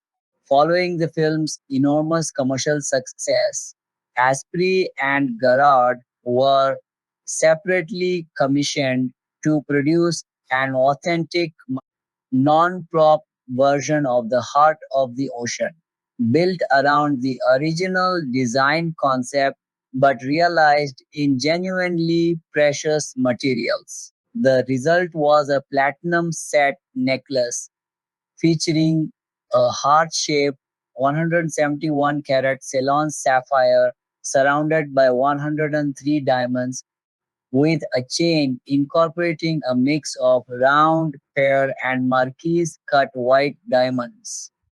This authentic piece was ultimately donated to the auction house Sotheby's for a charity sale, benefiting the Diana, Princess of Wales Memorial Fund alongside a Southern California AIDS charity and was sold to an unnamed private client under an agreement that singer Celine Dion, whose recording of the film's theme song had by then become closely associated with the production, would wear the necklace publicly 2 nights later at the 1998 Academy Awards ceremony.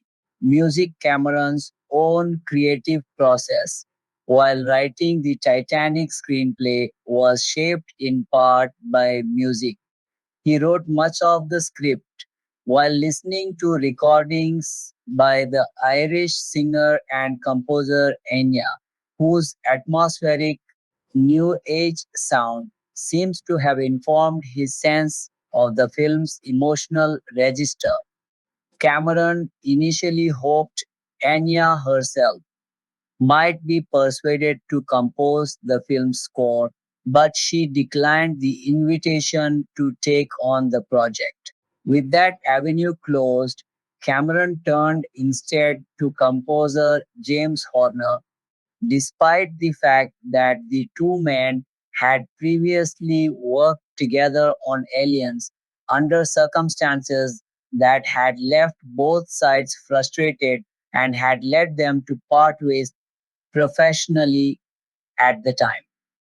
Whatever tension had existed between them during that earlier collaboration, their work together on Titanic proved successful enough to establish an ongoing professional partnership that continued for the remainder of Horner's career. For the wordless vocal performances woven throughout the score, Horner selected Norwegian singer Sissel Kyrkjebø, widely known simply as Sissel. Horner had first become familiar with her voice through her album Innerst Ishelen, and he was particularly drawn to her performance of the traditional piece Eg vet I Himmerik I Borg, before ultimately settling on Cecil for the role. Horner reportedly auditioned material from around 30 different singers. The film's now iconic end title song, My Heart Will Go On, was developed somewhat covertly by Horner and lyricist Will Jennings, working outside of Cameron's direct knowledge, because the director had made clear from the outset of the project that he did not want any conventional songs incorporated into the film.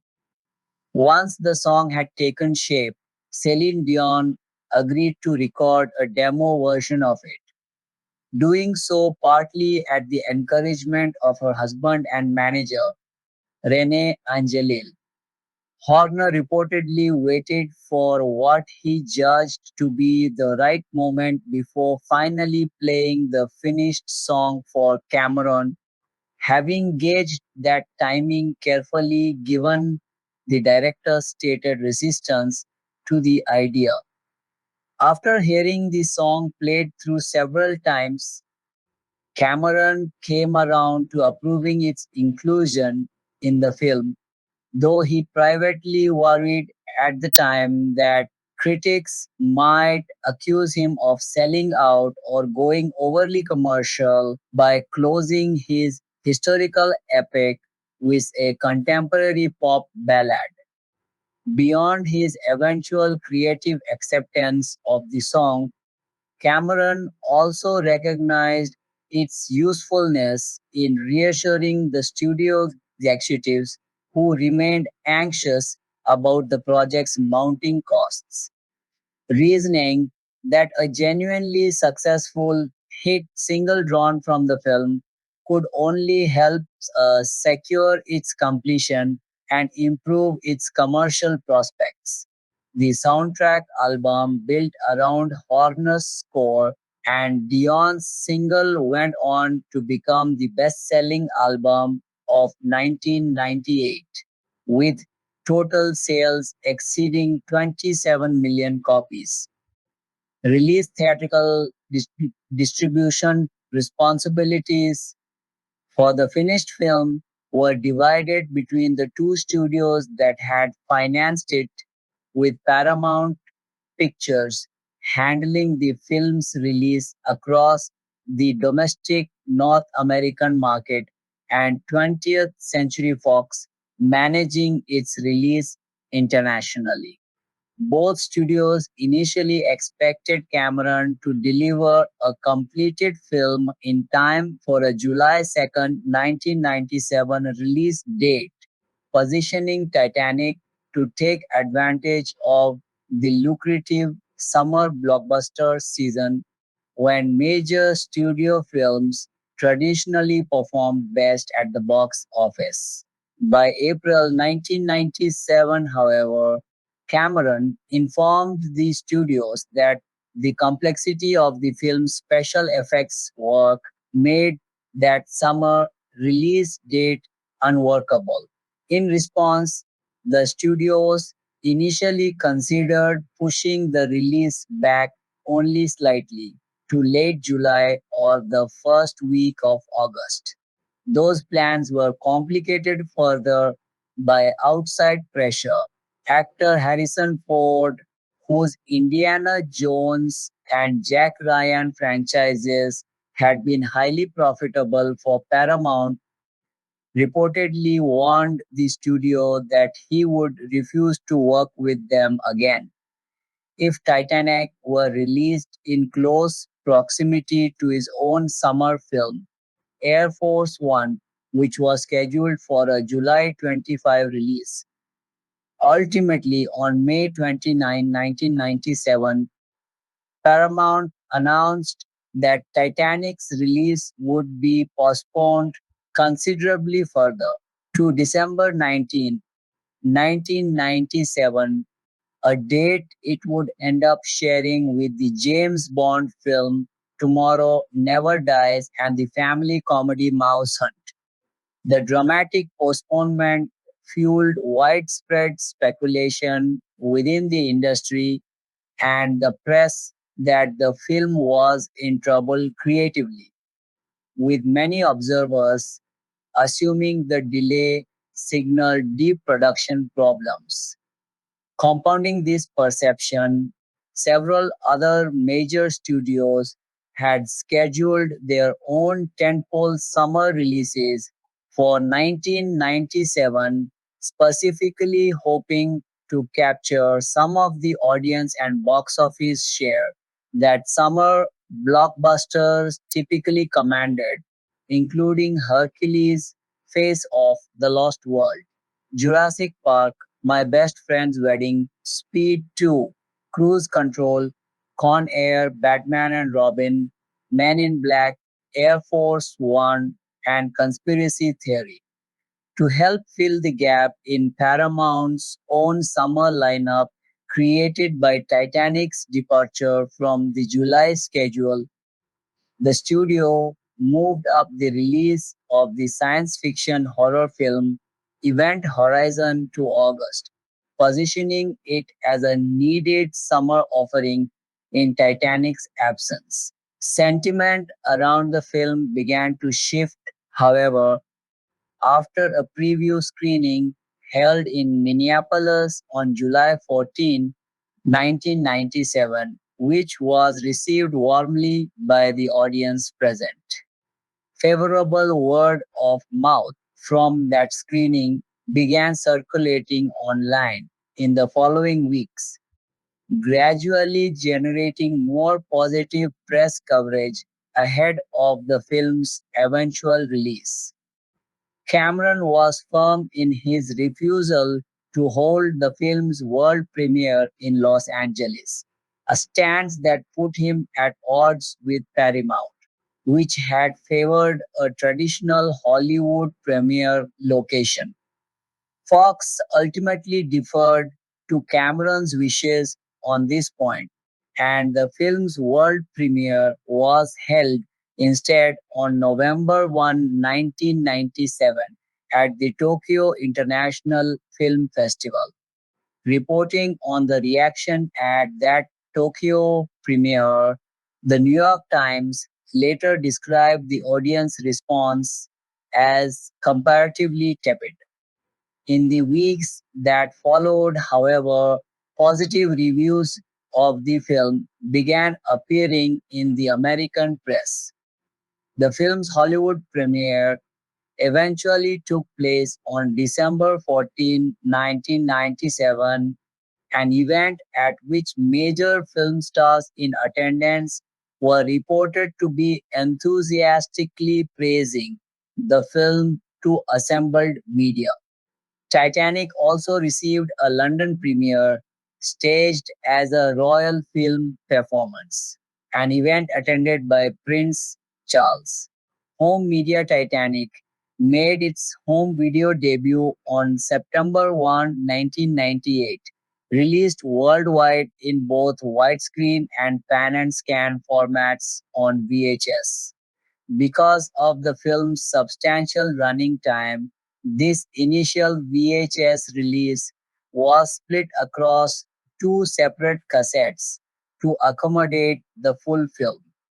Paramount invested more than $50 million in marketing the home video release, an unusually large sum reflecting the scale of the film's theatrical success and the studio's expectations for the format. Beyond the standard two cassette release, both the widescreen and pan and scan VHS editions were also made available in a deluxe boxed gift set that included a mounted film strip and a set of six lithograph prints taken from the movie. The commercial results were extraordinary. Within the first 3 months of release, the film sold 25 million copies in North America alone, generating roughly $500 million in sales and making it at the time the best selling live action video release in history, surpassing the earlier record held by Independence Day. Worldwide, over that same period, the film sold 58 million copies, outselling the previous record holder, The Lion King, and generating total worldwide home video revenue of nearly $1 billion. By March 2005, cumulative sales figures for the film stood at 8 million DVD units and 59 million VHS units. In the United Kingdom specifically, the film sold 1.1 million copies on its very first day of release, making it the fastest selling home video title in that country's history up to that point, a record it held until May 2002 when Harry Potter and the Sorcerer's Stone surpassed it by selling 1.2 million home video units on its own first day of release. Titanic nonetheless remained the fastest selling DVD specifically in the United Kingdom until 2008, when the record passed to Mamma Mia. Within its first week of home video availability, the film also surpassed the total home video sales achieved by The Full Monty, an earlier British box office success, selling a combined 1.8 million copies across formats. Separately, the American broadcaster NBC acquired the US television broadcast rights to the film for $30 million, a sum widely regarded within the industry at the time as a considerable bargain given the film's box office performance. A dedicated DVD release followed on August 31st, 1999, arriving as a single disc widescreen only edition that was not enhanced for the anamorphic format and included no special features beyond the film's theatrical trailer. At the time of this release, Cameron indicated that he intended to produce a more fully featured special edition of the DVD at a later date. Despite its bare bones presentation, this initial DVD release went on to become the best selling DVD title of 1999 and into early 2000. And alongside The Matrix, it became one of the first two DVD titles ever to sell 1 million copies. This achievement was especially notable given that at the time, fewer than 5% of American households owned a DVD player. Reflecting years later on the release, Paramount's president of domestic home entertainment, Megan Burrows, observed that the home entertainment industry was considerably smaller at that time and that bonus features had not yet become the standard expectation they would later become, a context that made the DVD's sales performance all the more impressive by comparison. The film returned to DVD in more expanded form on October 25, 2005, when Paramount issued a 3 disc special collector's edition in the United States and Canada. This release featured a newly restored picture transfer along with a 6.1 DTS-ES discrete surround sound mix and a substantial slate of new bonus material. In PAL television regions, the same anniversary release was made available in 2 disc and 4 disc configurations, marketed respectively as the Special Edition and the Deluxe Collector's Edition. Both editions reached the United Kingdom on November 7, 2005. A further extremely limited 5 disc deluxe limited edition was made available exclusively in the United Kingdom, with only 10,000 copies manufactured. This limited edition's 5th disc included Cameron's documentary Ghosts of the Abyss, distributed separately by Walt Disney Pictures. Notably, while the standalone release of that documentary spanned 2 discs, only the first of those 2 discs was included as part of the Titanic box set. In 2007, to mark the film's 10th anniversary, a dedicated 10th anniversary edition DVD was released, consisting of the first 2 discs from the earlier 2005 3 disc set, preserving the film itself along with the bonus features contained on those 2 discs. Titanic made its high definition home video debut when Paramount Home Entertainment released it on both standard Blu ray and Blu ray 3D on September 10, 2012. The 3D presentation of the film was spread across 2 discs and received THX certification.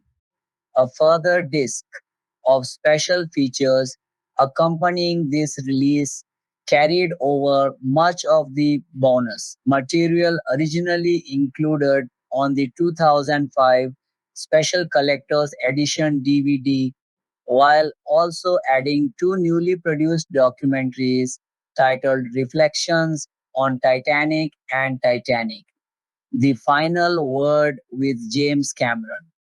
The latter of these 2 documentaries had first aired as a television special on the National Geographic Channel on April 9, 2012, and was executively produced by Cameron himself.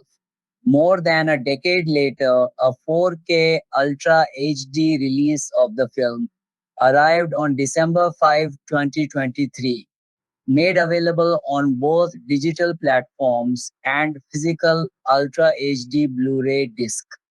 The film's presence on streaming platforms developed gradually over the years that followed its various physical media releases. It first became available through the Amazon Prime video streaming service in the United States in April 2023, before arriving on Netflix in July 2023, a timing that drew notice on social media given that its Netflix debut came only shortly after the widely publicized implosion of the Titan submersible during a dive to the real Titanic wreck the previous month. The film subsequently became available on Paramount Plus in October 2023 before returning to Prime Video for further limited periods beginning in April 2024 and again in April 2025. It was separately announced as coming to Hulu in February 2025 and had also been made available on the free ad-supported streaming service Pluto TV in June 2023. Reception box office counting revenue. generated by later theatrical reissues in 2012, 2017, and 2023. Titanic's cumulative worldwide box office gross stands at $2.264 billion, made up of $674.3 million earned in North America and $1.590 billion earned in the rest of the world. In 1998, the film became the highest grossing film of all time worldwide, surpassing the previous record holder, Jurassic Park 1993. It held that overall global record for 12 years until it was finally surpassed in 2010 by Cameron's subsequent film, Avatar 2009. Domestically, Titanic also stood as Paramount's highest grossing release for a quarter century, a distinction it did not relinquish until Top Gun: Maverick overtook it in 2022. On March 1998, Titanic became the first film in history to earn more than $1 billion worldwide, and on the weekend of April 13 through 15, 2012, coinciding notably with the 100th anniversary of the actual ship's sinking. It became only the second film ever to cross the $2 billion worldwide threshold, doing so on the strength of its 3D theatrical re release. Adjusting for inflation in ticket prices over time, Box Office Mojo has estimated that Titanic ranks as the fifth highest grossing film of all time within North America specifically, with the site further estimating that the film sold in excess of 128 million tickets in the United States during its original theatrical run. The film's success also contributed to a record setting year for the film industry more broadly. The 1998 North American box office, driven substantially by Titanic, alongside a wave of other major releases that year, including Armageddon, Saving Private Ryan, Godzilla, A Bug's Life, There's Something About Mary, The Waterboy, Deep Impact, Rush Hour, Dr. Dolittle, and Lethal Weapon 4 combined to produce a total industry gross of roughly $7 billion. Beyond North America and Western markets, Titanic also achieved a notable milestone in India, becoming the first foreign language film to succeed commercially in a market that has long claimed the largest movie-going audience in the world.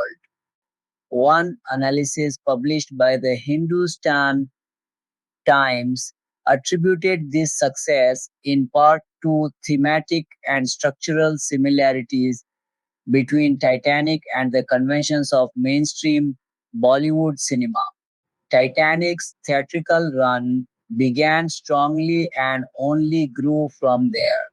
Opening in North America on Friday, December 19, 1997, the film drew steady attendance from its earliest showings, and by the end of its opening weekend, theaters were already beginning to sell out entirely. On its opening day alone, the film earned 8,650,814,000, and it went on to gross 28,638,131 over its full opening weekend across 2,674 theaters, averaging roughly $10,710 per venue and claiming the number one position at the box office, ahead of Mouse Hunt, Scream 2, and Tomorrow Never Dies. The film went on to break the previous Christmas Day box office record which had been held by The Godfather Part 3, generating $9, 2 million in a single day.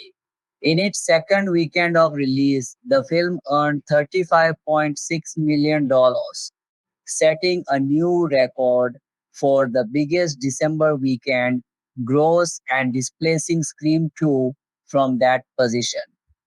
By New Year's Day 1998, the film's cumulative gross had already surpassed $120 million.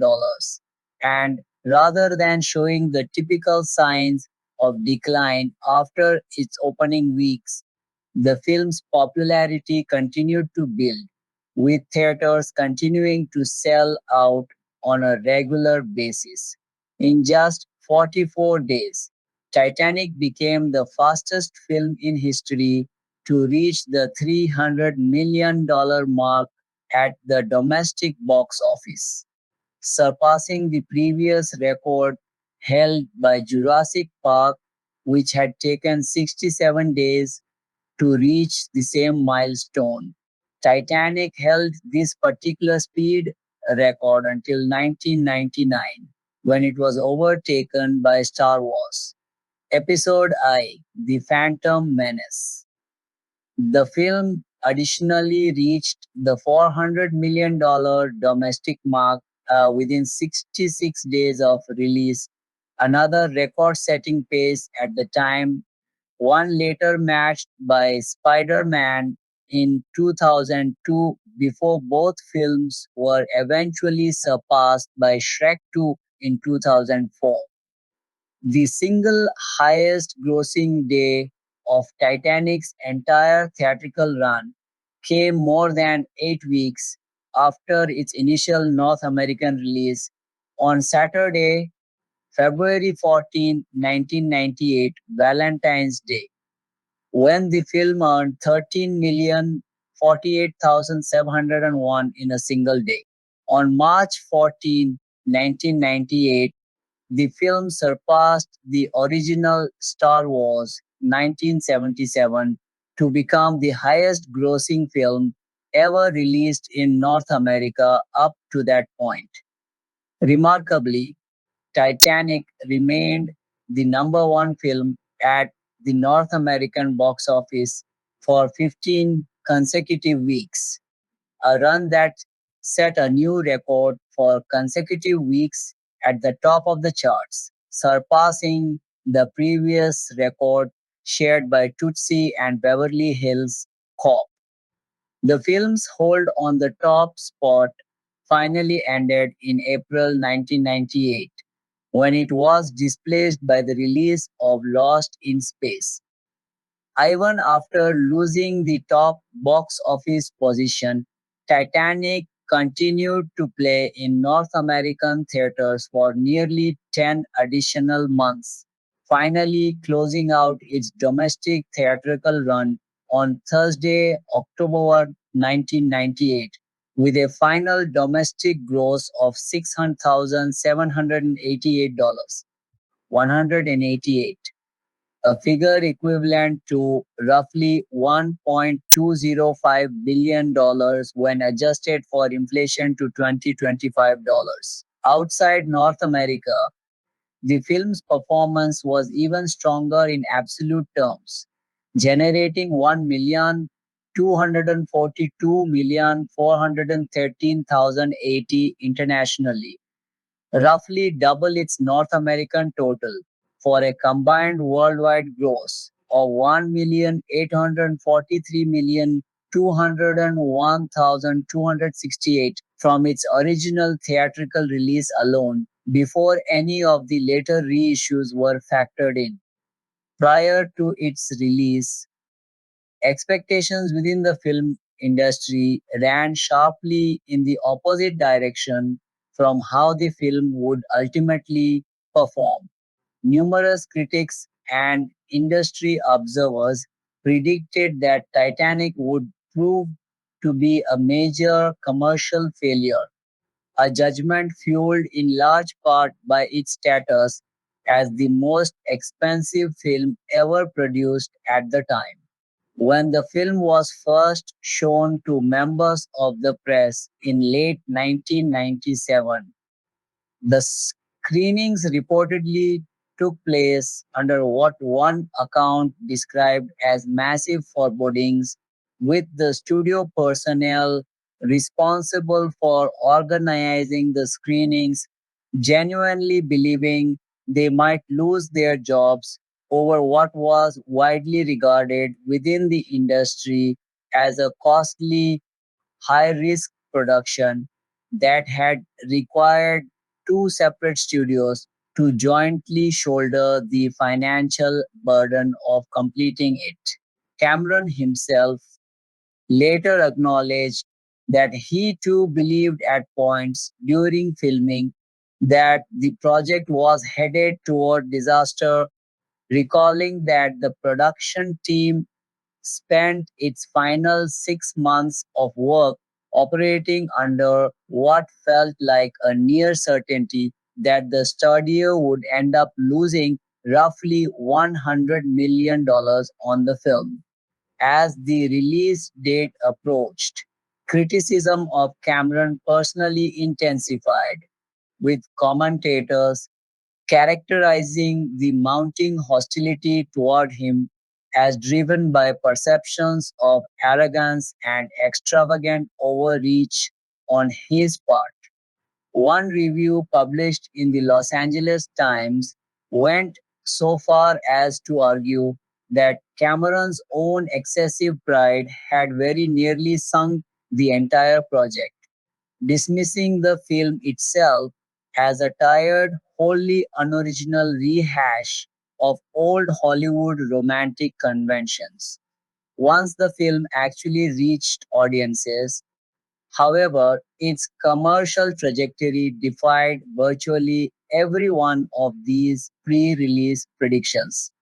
10 weeks after its opening, the film was still playing on roughly 3,200 screens, and during its ninth week of release specifically, its total box office receipts actually rose by 43% rather than declining, an extraordinarily unusual pattern for a film that far into its theatrical run.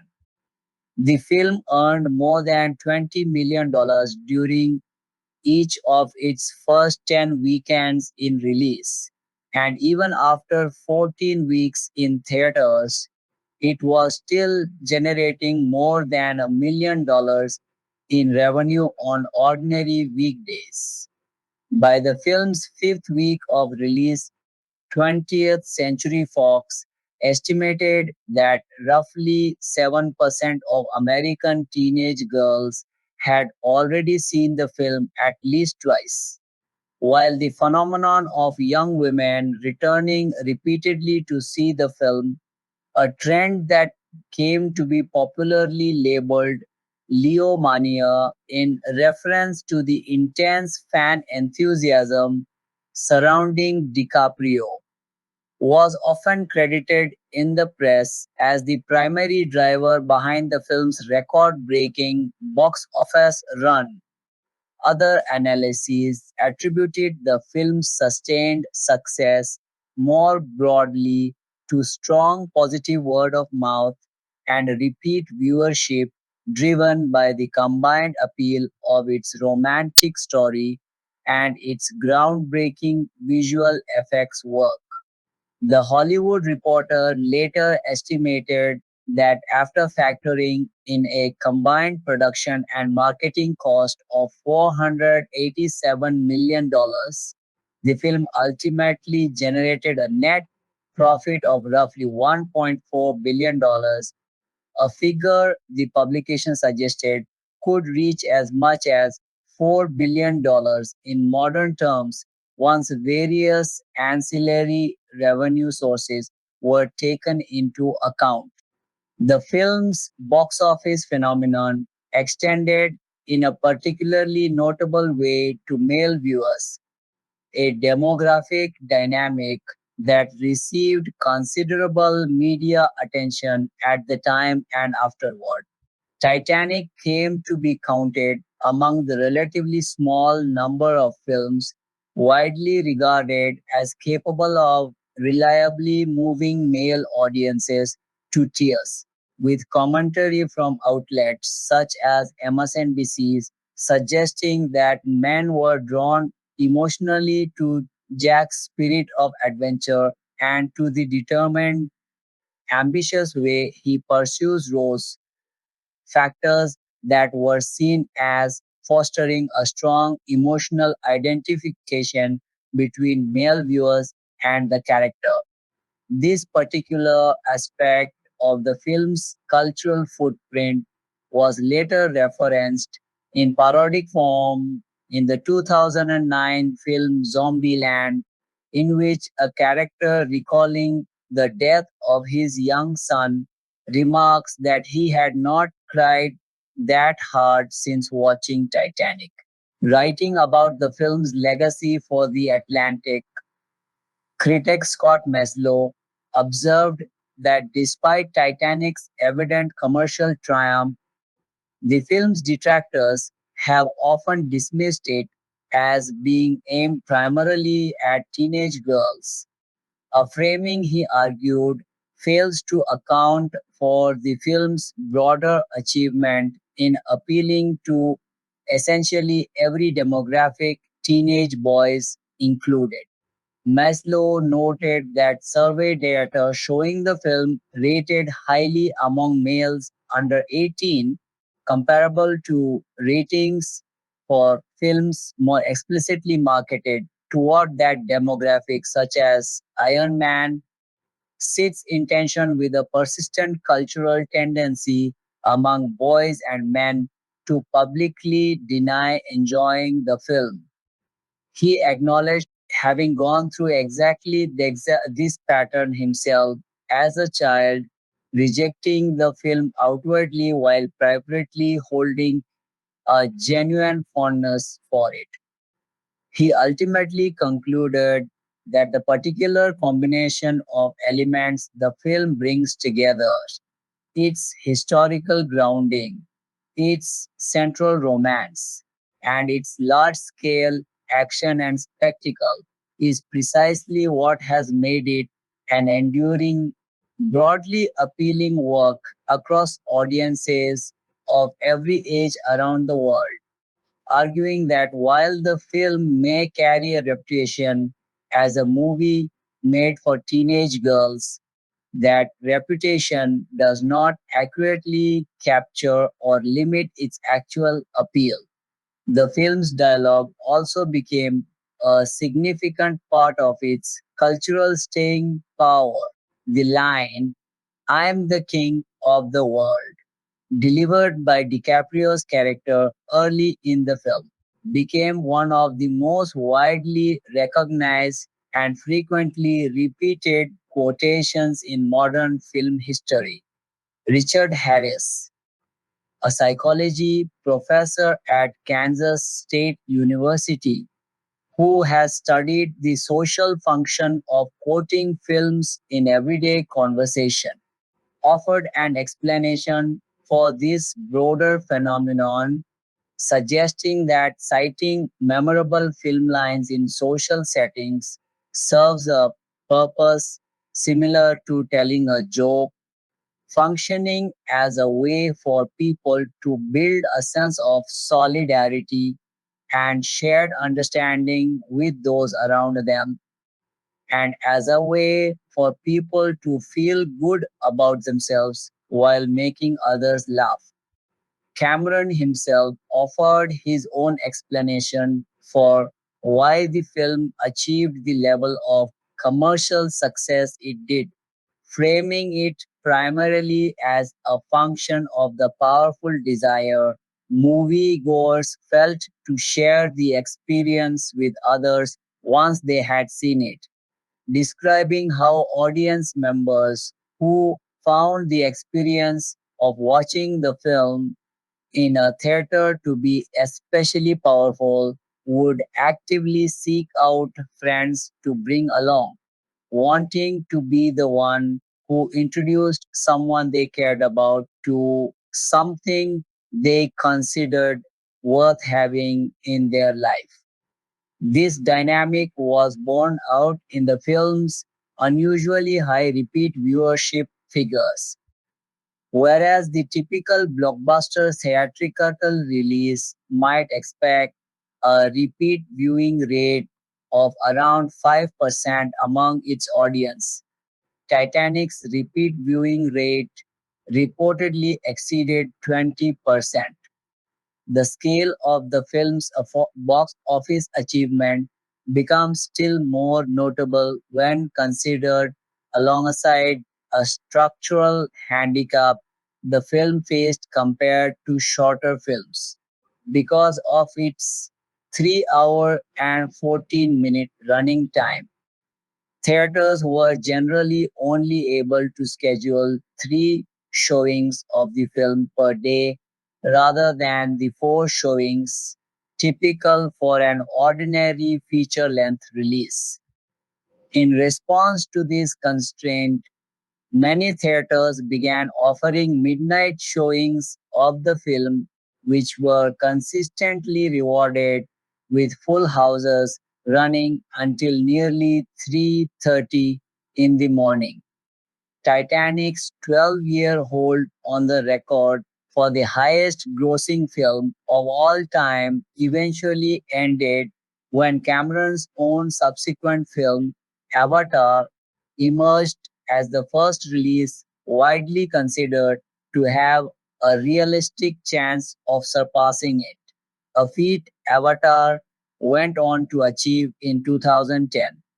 Various explanations were offered at the time for how Avatar managed to overtake a record that had stood for over a decade, with observers noting that roughly two-thirds of Titanic's total box office haul had come from international markets, and that Avatar's own box office performance followed a broadly similar international pattern, opening in 106 markets and reaching the number one position in every one of them. Several international markets that had generated only modest returns for Titanic in the late 1990s, Russia among them, had since grown substantially, offering far more screens and moviegoers than had existed at the time of Titanic's original release.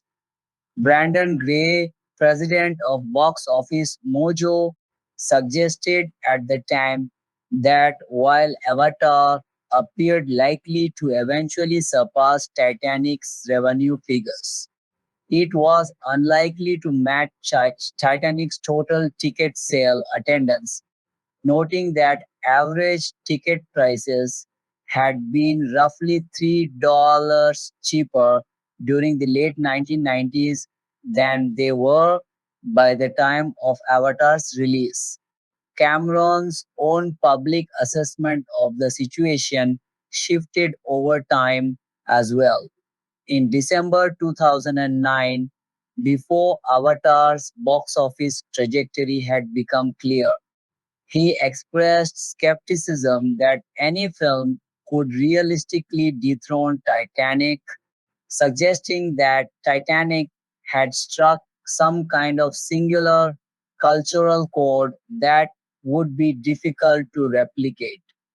By January 2010, however, once Avatar's own box office performance had become easier to project, Cameron offered a markedly different assessment, stating simply that Titanic's record being broken was now just a matter of time. Reflecting on the broader question of why Titanic achieved the level of popularity it did, author Alexandra Keller argued that scholarly consensus on the matter tends to view the film's success as dependent on a combination of factors specific to the cultural moment of its release.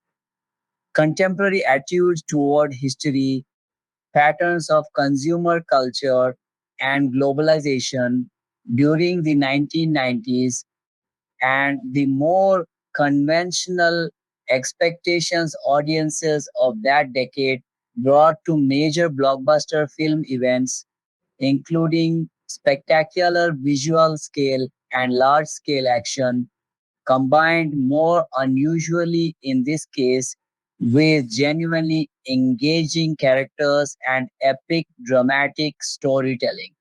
Critical response Titanic received a predominantly positive critical reception upon its release and has continued to be favorably regarded by audiences and by scholars studying its cultural, historical, and political significance in the years since.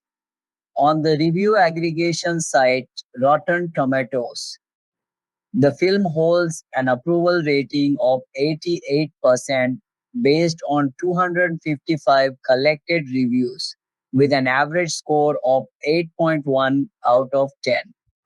The site's summary of critical consensus describes the film as a largely unqualified triumph for Cameron, characterizing it as a dizzying combination of spectacular visual effects and old fashioned melodrama.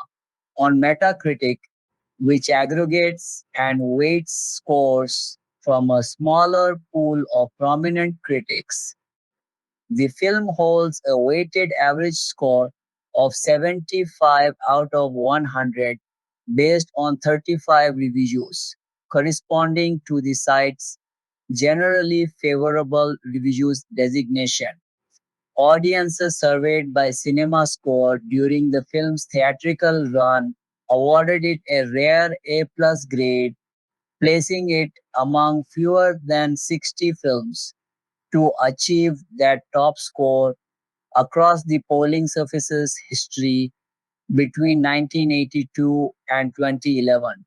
Among individual critics, Raja Ebert offered strong praise for the film's overall craftsmanship, describing it as flawlessly made, intelligently structured, strongly acted, and thoroughly engrossing, while noting that the sheer scale of the technical challenges involved in a production of this kind made it remarkable that the filmmakers still managed to keep the human drama and historical material in proper balance. Ebert wrote that he personally found himself persuaded by both the romantic story and the larger tragic history it was built around, and he later named Titanic the ninth best film of 1997 on his year end list.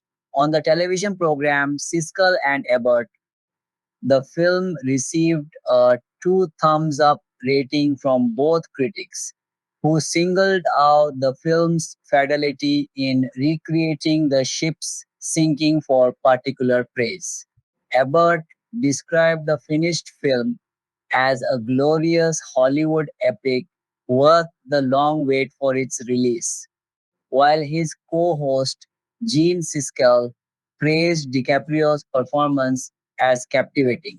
James Berardinelli likewise responded enthusiastically to the film's combination of meticulous period detail and epic scale, writing that Titanic represented the kind of large scale cinematic event that had become increasingly rare, and suggesting that the film was less something one simply watched than something one experienced directly.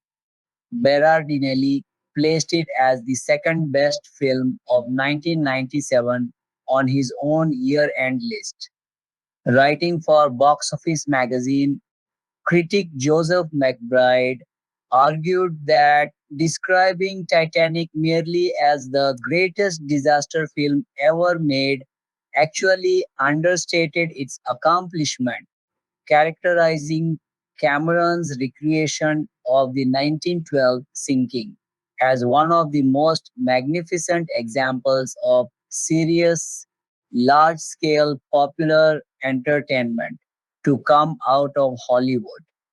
In a four-star review for the Ottawa Citizen, critic Jay Stone summarized the film as sprawling and unwieldy in equal measure to its grandeur, acknowledging its heavy reliance on old fashioned Hollywood melodrama while still praising its culminating maritime disaster sequence as breathtaking.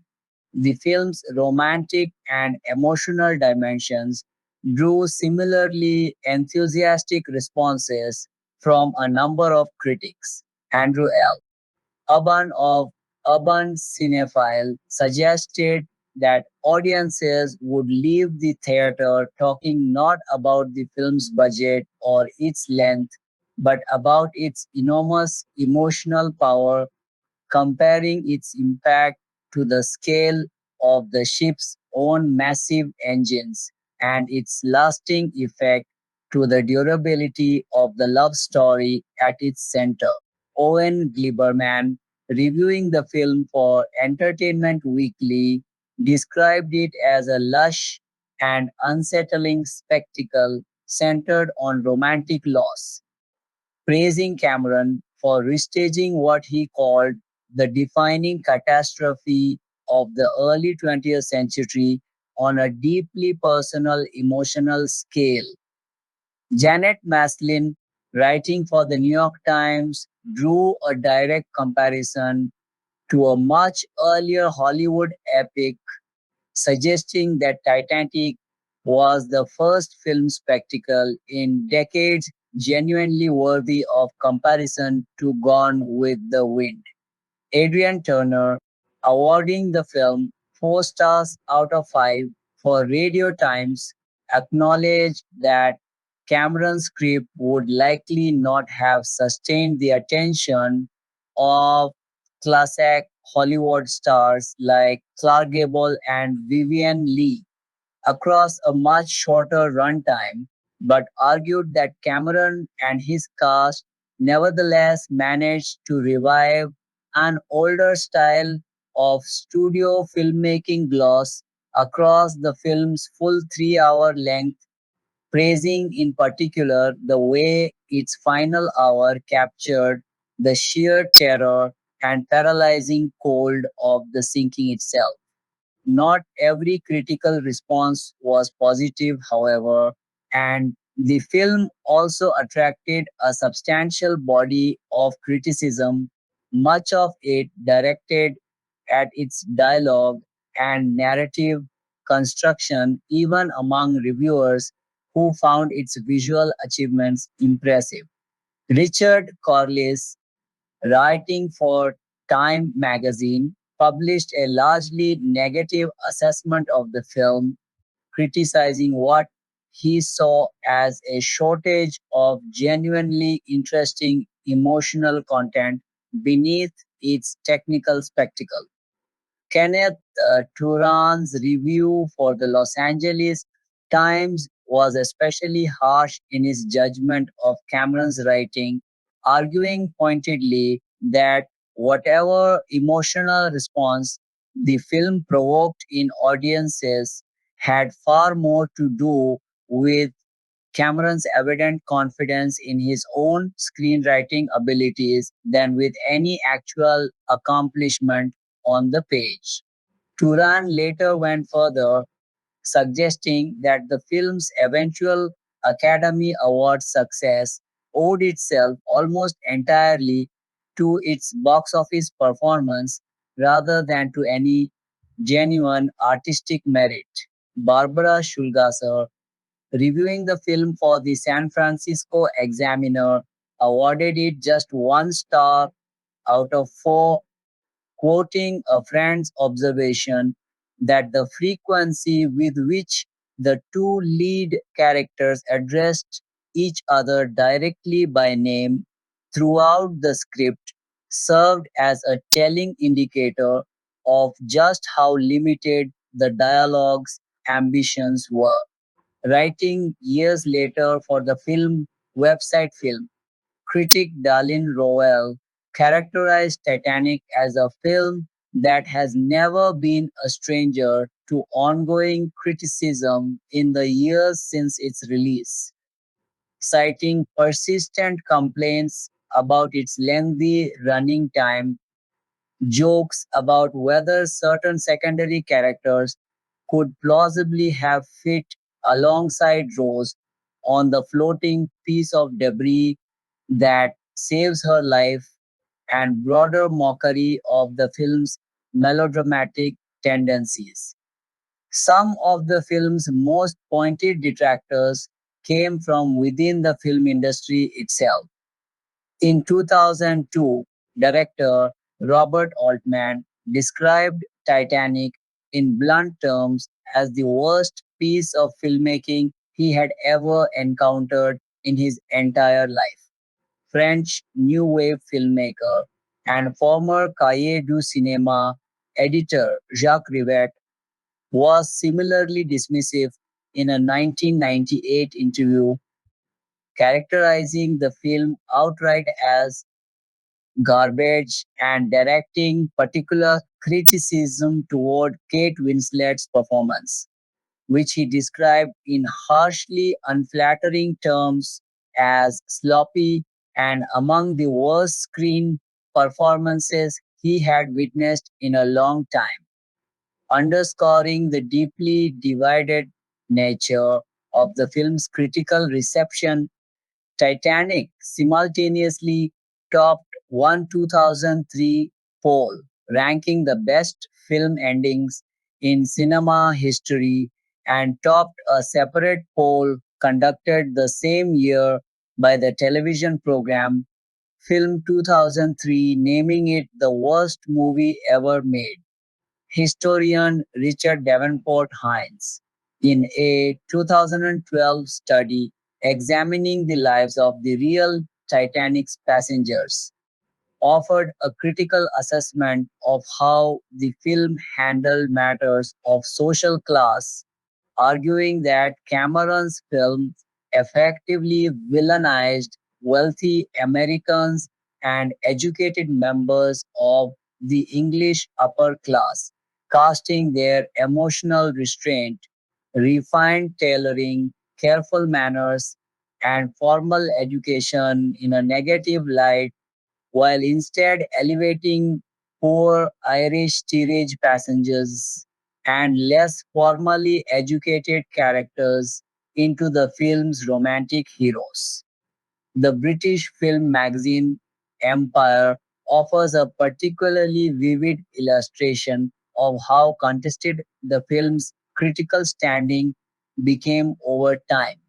The publication initially reviewed the film enthusiastically and awarded it its maximum 5-star rating, but in a later edition revised that assessment downward to 4 stars along with a noticeably less positive review, a shift the magazine made partly to align with the taste of readers eager to distance themselves from the intensity of the surrounding hype and from reports of fan behavior, such as attending numerous repeat theatrical screenings. Beyond formal film criticism, the film also inspired a substantial body of parody and internet-based commentary, both affectionate and mocking in tone, which frequently provoked passionate reactions from fans holding sharply differing opinions about the film's merits. Benjamin Wilcock, reviewing the film for DVDactive.com, expressed particular frustration not with people who simply dislike the film, but with those among the film's detractors who made a point of belittling or shaming its fans for their enthusiasm, stating plainly that he had no issue with people who disliked Titanic but found the small minority who tried to make other fans feel foolish for loving it to be difficult to understand or sympathize with. Cameron himself responded publicly to the wave of critical backlash the film received, addressing Kenneth Turan's review in particular.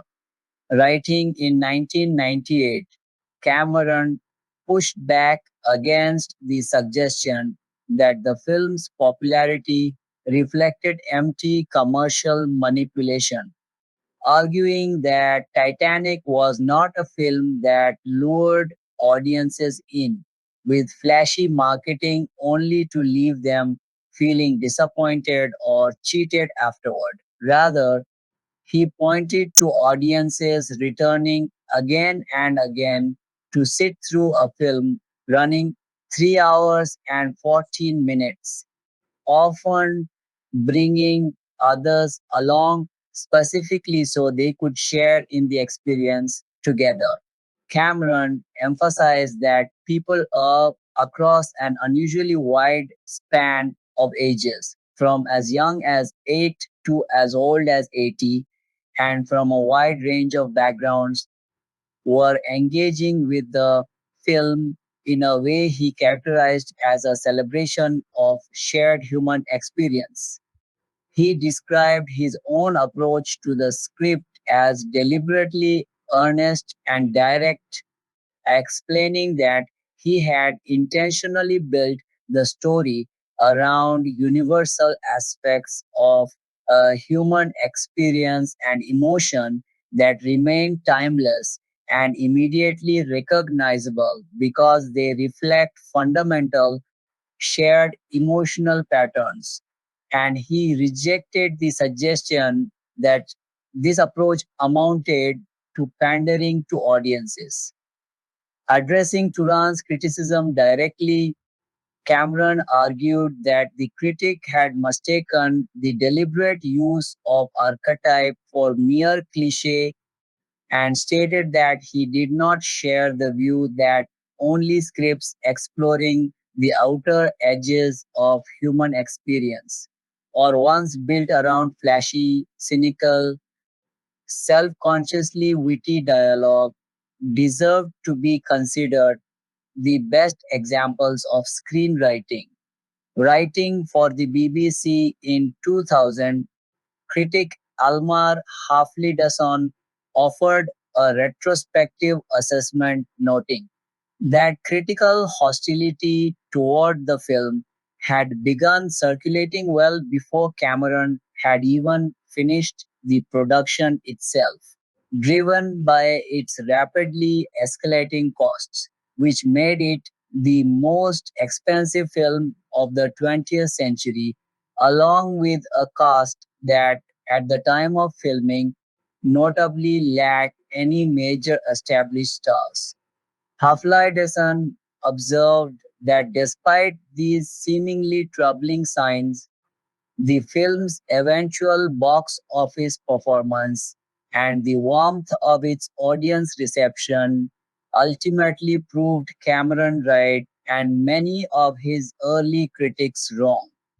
He further noted that even though the broad outline of the Titanic's sinking was hardly a secret to audiences going into the film, the scale and tragic weight of Cameron's depiction still managed to exceed many viewers' expectations, and he concluded that sustaining audience engagement across a running time exceeding 3 hours represented a genuinely impressive achievement on Cameron's part.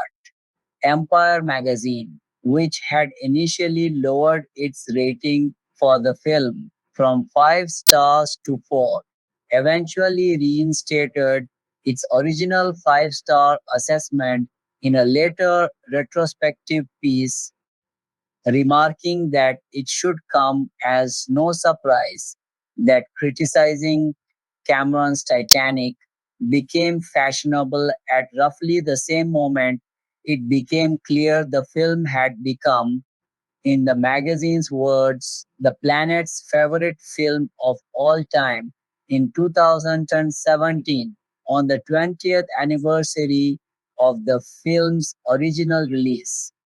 Titanic was selected by the Library of Congress for preservation within the United States National Film Registry, an honor reserved for films judged to be culturally, historically, or aesthetically significant. That same year, Cameron himself revisited the historical accuracy of his own film as part of the National Geographic program Titanic, 20 years later with James Cameron. One particular detail from the film's climax has remained a persistent subject of public debate in the years since its release. The question of whether both Jack and Rose could realistically have fit together and survived on the floating door that Rose ultimately uses to stay afloat in the freezing water, a detail that has become one of the most frequently discussed and debated specific plot points associated with the film. Speaking at the film's 20th anniversary, Cameron remarked with evident amusement on the fact that the debate over this single detail was still ongoing after 2 decades. In 2023, ahead of the film's 25th anniversary, Cameron oversaw a further, more rigorous study of the scenario for an updated National Geographic retrospective, the results of which suggested that survival for both characters on the debris was technically possible, though unlikely, and that the outcome would have depended on a number of variable factors specific to the physical circumstances involved, dust to dust. The Titanic today and in the future. Illustration Andrea Gatti, OceanGate.com. It was just midnight as we dropped down to the water, perhaps a minute or so after. It did not seem long before there was a great sweep of water which went over us all. A great wave rose once and then fell, and we knew that the steamer was gone. We could see as plainly as if it had been day. Margaret Brown. April 20, 1912, The New York Times. Margaret Brown saw the Titanic slip under the water at 2:20 a.m. on April 15, 1912. It would be 73 years before anyone would see the ship again. It would take technological advances, including sophisticated sonar systems and unmanned submersibles with wide angle cameras, to find the wreckage of the Titanic. Since 1985, there have been several dozen expeditions to the ship to salvage artifacts and explore the current state of the wreckage. The Titanic lies at 3,800 meters, or about 12,500 feet. This area of the ocean is known as the bathyal zone. The average temperature is 39 degrees F. The pressure at this depth is 5,850 pounds per square inch. To understand how much pressure this is, picture 46 school buses weighing 18,000 pounds each parked on your chest. The average scuba diver becomes incapacitated at 250 feet. This area between 1,000 meters and 4,000 meters is also known as the midnight zone because sunlight does not reach this depth. The Titanic is forever in darkness.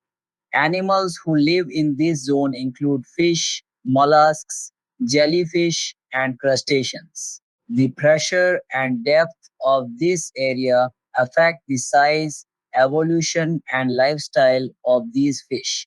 They are small, usually not exceeding 25 centimeters in length, and their bodies are made up mostly of water.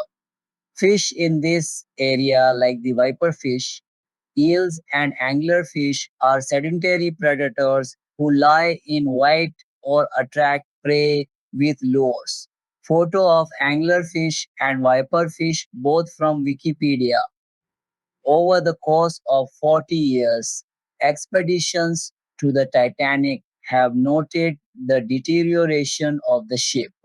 The point of the bow from the port side, taken by the remotely operated vehicle Jason Jr., Cartier Woods Hole Oceanographic Institution. The bow from 2004 NOAA expedition, National Oceanographic and Atmospheric Association. The bow in 2019, Atlantic Productions. In 2005, it was observed during a photometric survey of the Titanic that many decks have collapsing walls, rotted out structure, and vibrant growth of rustical development. According to the David Bright and the rest of his team, the results of this analysis show that the bow of the RMS Titanic has been losing its structural integrity at a rapid rate, and she is in danger of a total collapse. In August 2019, a manned submersible reached the Titanic for the first time in 14 years. This expedition filmed 4K footage and performed photogrammetry passes on the wreck to create highly accurate 3D models of the ship. According to explorer Victor Vescovo, the wreck has become vulnerable from sweeping eddies and subjected to ever changing sea currents, salt corrosion, metal eating bacteria, and deep current action are having the greatest impact on the wreck. Park Stevenson, a Titanic historian who was on the expedition, noted the most shocking area of deterioration was the starboard side of the officers' quarters, where the captain's quarters were. Captain's bathtub is a favorite image among the Titanic enthusiasts, and that's now gone. That whole deck hole on that side is collapsing, taking with it the staterooms, and the deterioration is going to continue advancing. The deterioration of the Titanic is a natural process.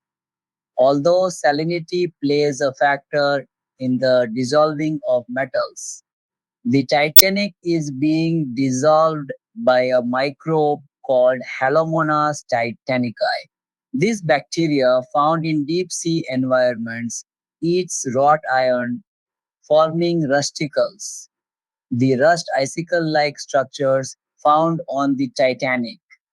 In 1995, I was predicting that Titanic had another 30 years. Henrietta Mann, one of the researchers who studied the bacteria, said, "But I think it's deteriorating much faster than that now. Perhaps if we get another 15 to 20 years out of it, we are doing good. Eventually, there will be nothing left but a rust stain."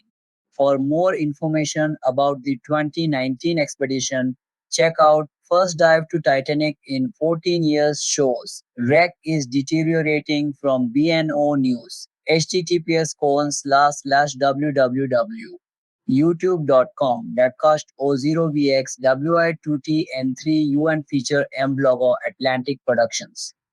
First ever 4K images of RMS Titanic show the state of the wreck on the first manned dive for 14 years. August 21, 2019. http:/Atlantic Productions. TV Nost vs. First ever 4K images arms Titanic. Show state wreck first man dive 14 years. Slash DA Bright, RML Williams and AS McLaren. Comparative photometric analysis of structural degradation on the bow of RMS Titanic. Proceedings of OCENS 2005 MTS IE Volume 1 2005 pp 126 110. Life Science. New species of rust-eating bacteria destroying the Titanic. December 6, 2010. https://www.libations. Com Losh 979 species rust-eating bacteria destroying Titanic HTML. Pearson, Colin. Conservation of Marine Archaeological Objects. London. Butterworths 1987. By Jen Kindick, Museum Education Specialist. Posted in tags Margaret Brown, Molly Brown House Museum, Titanic, tweet, email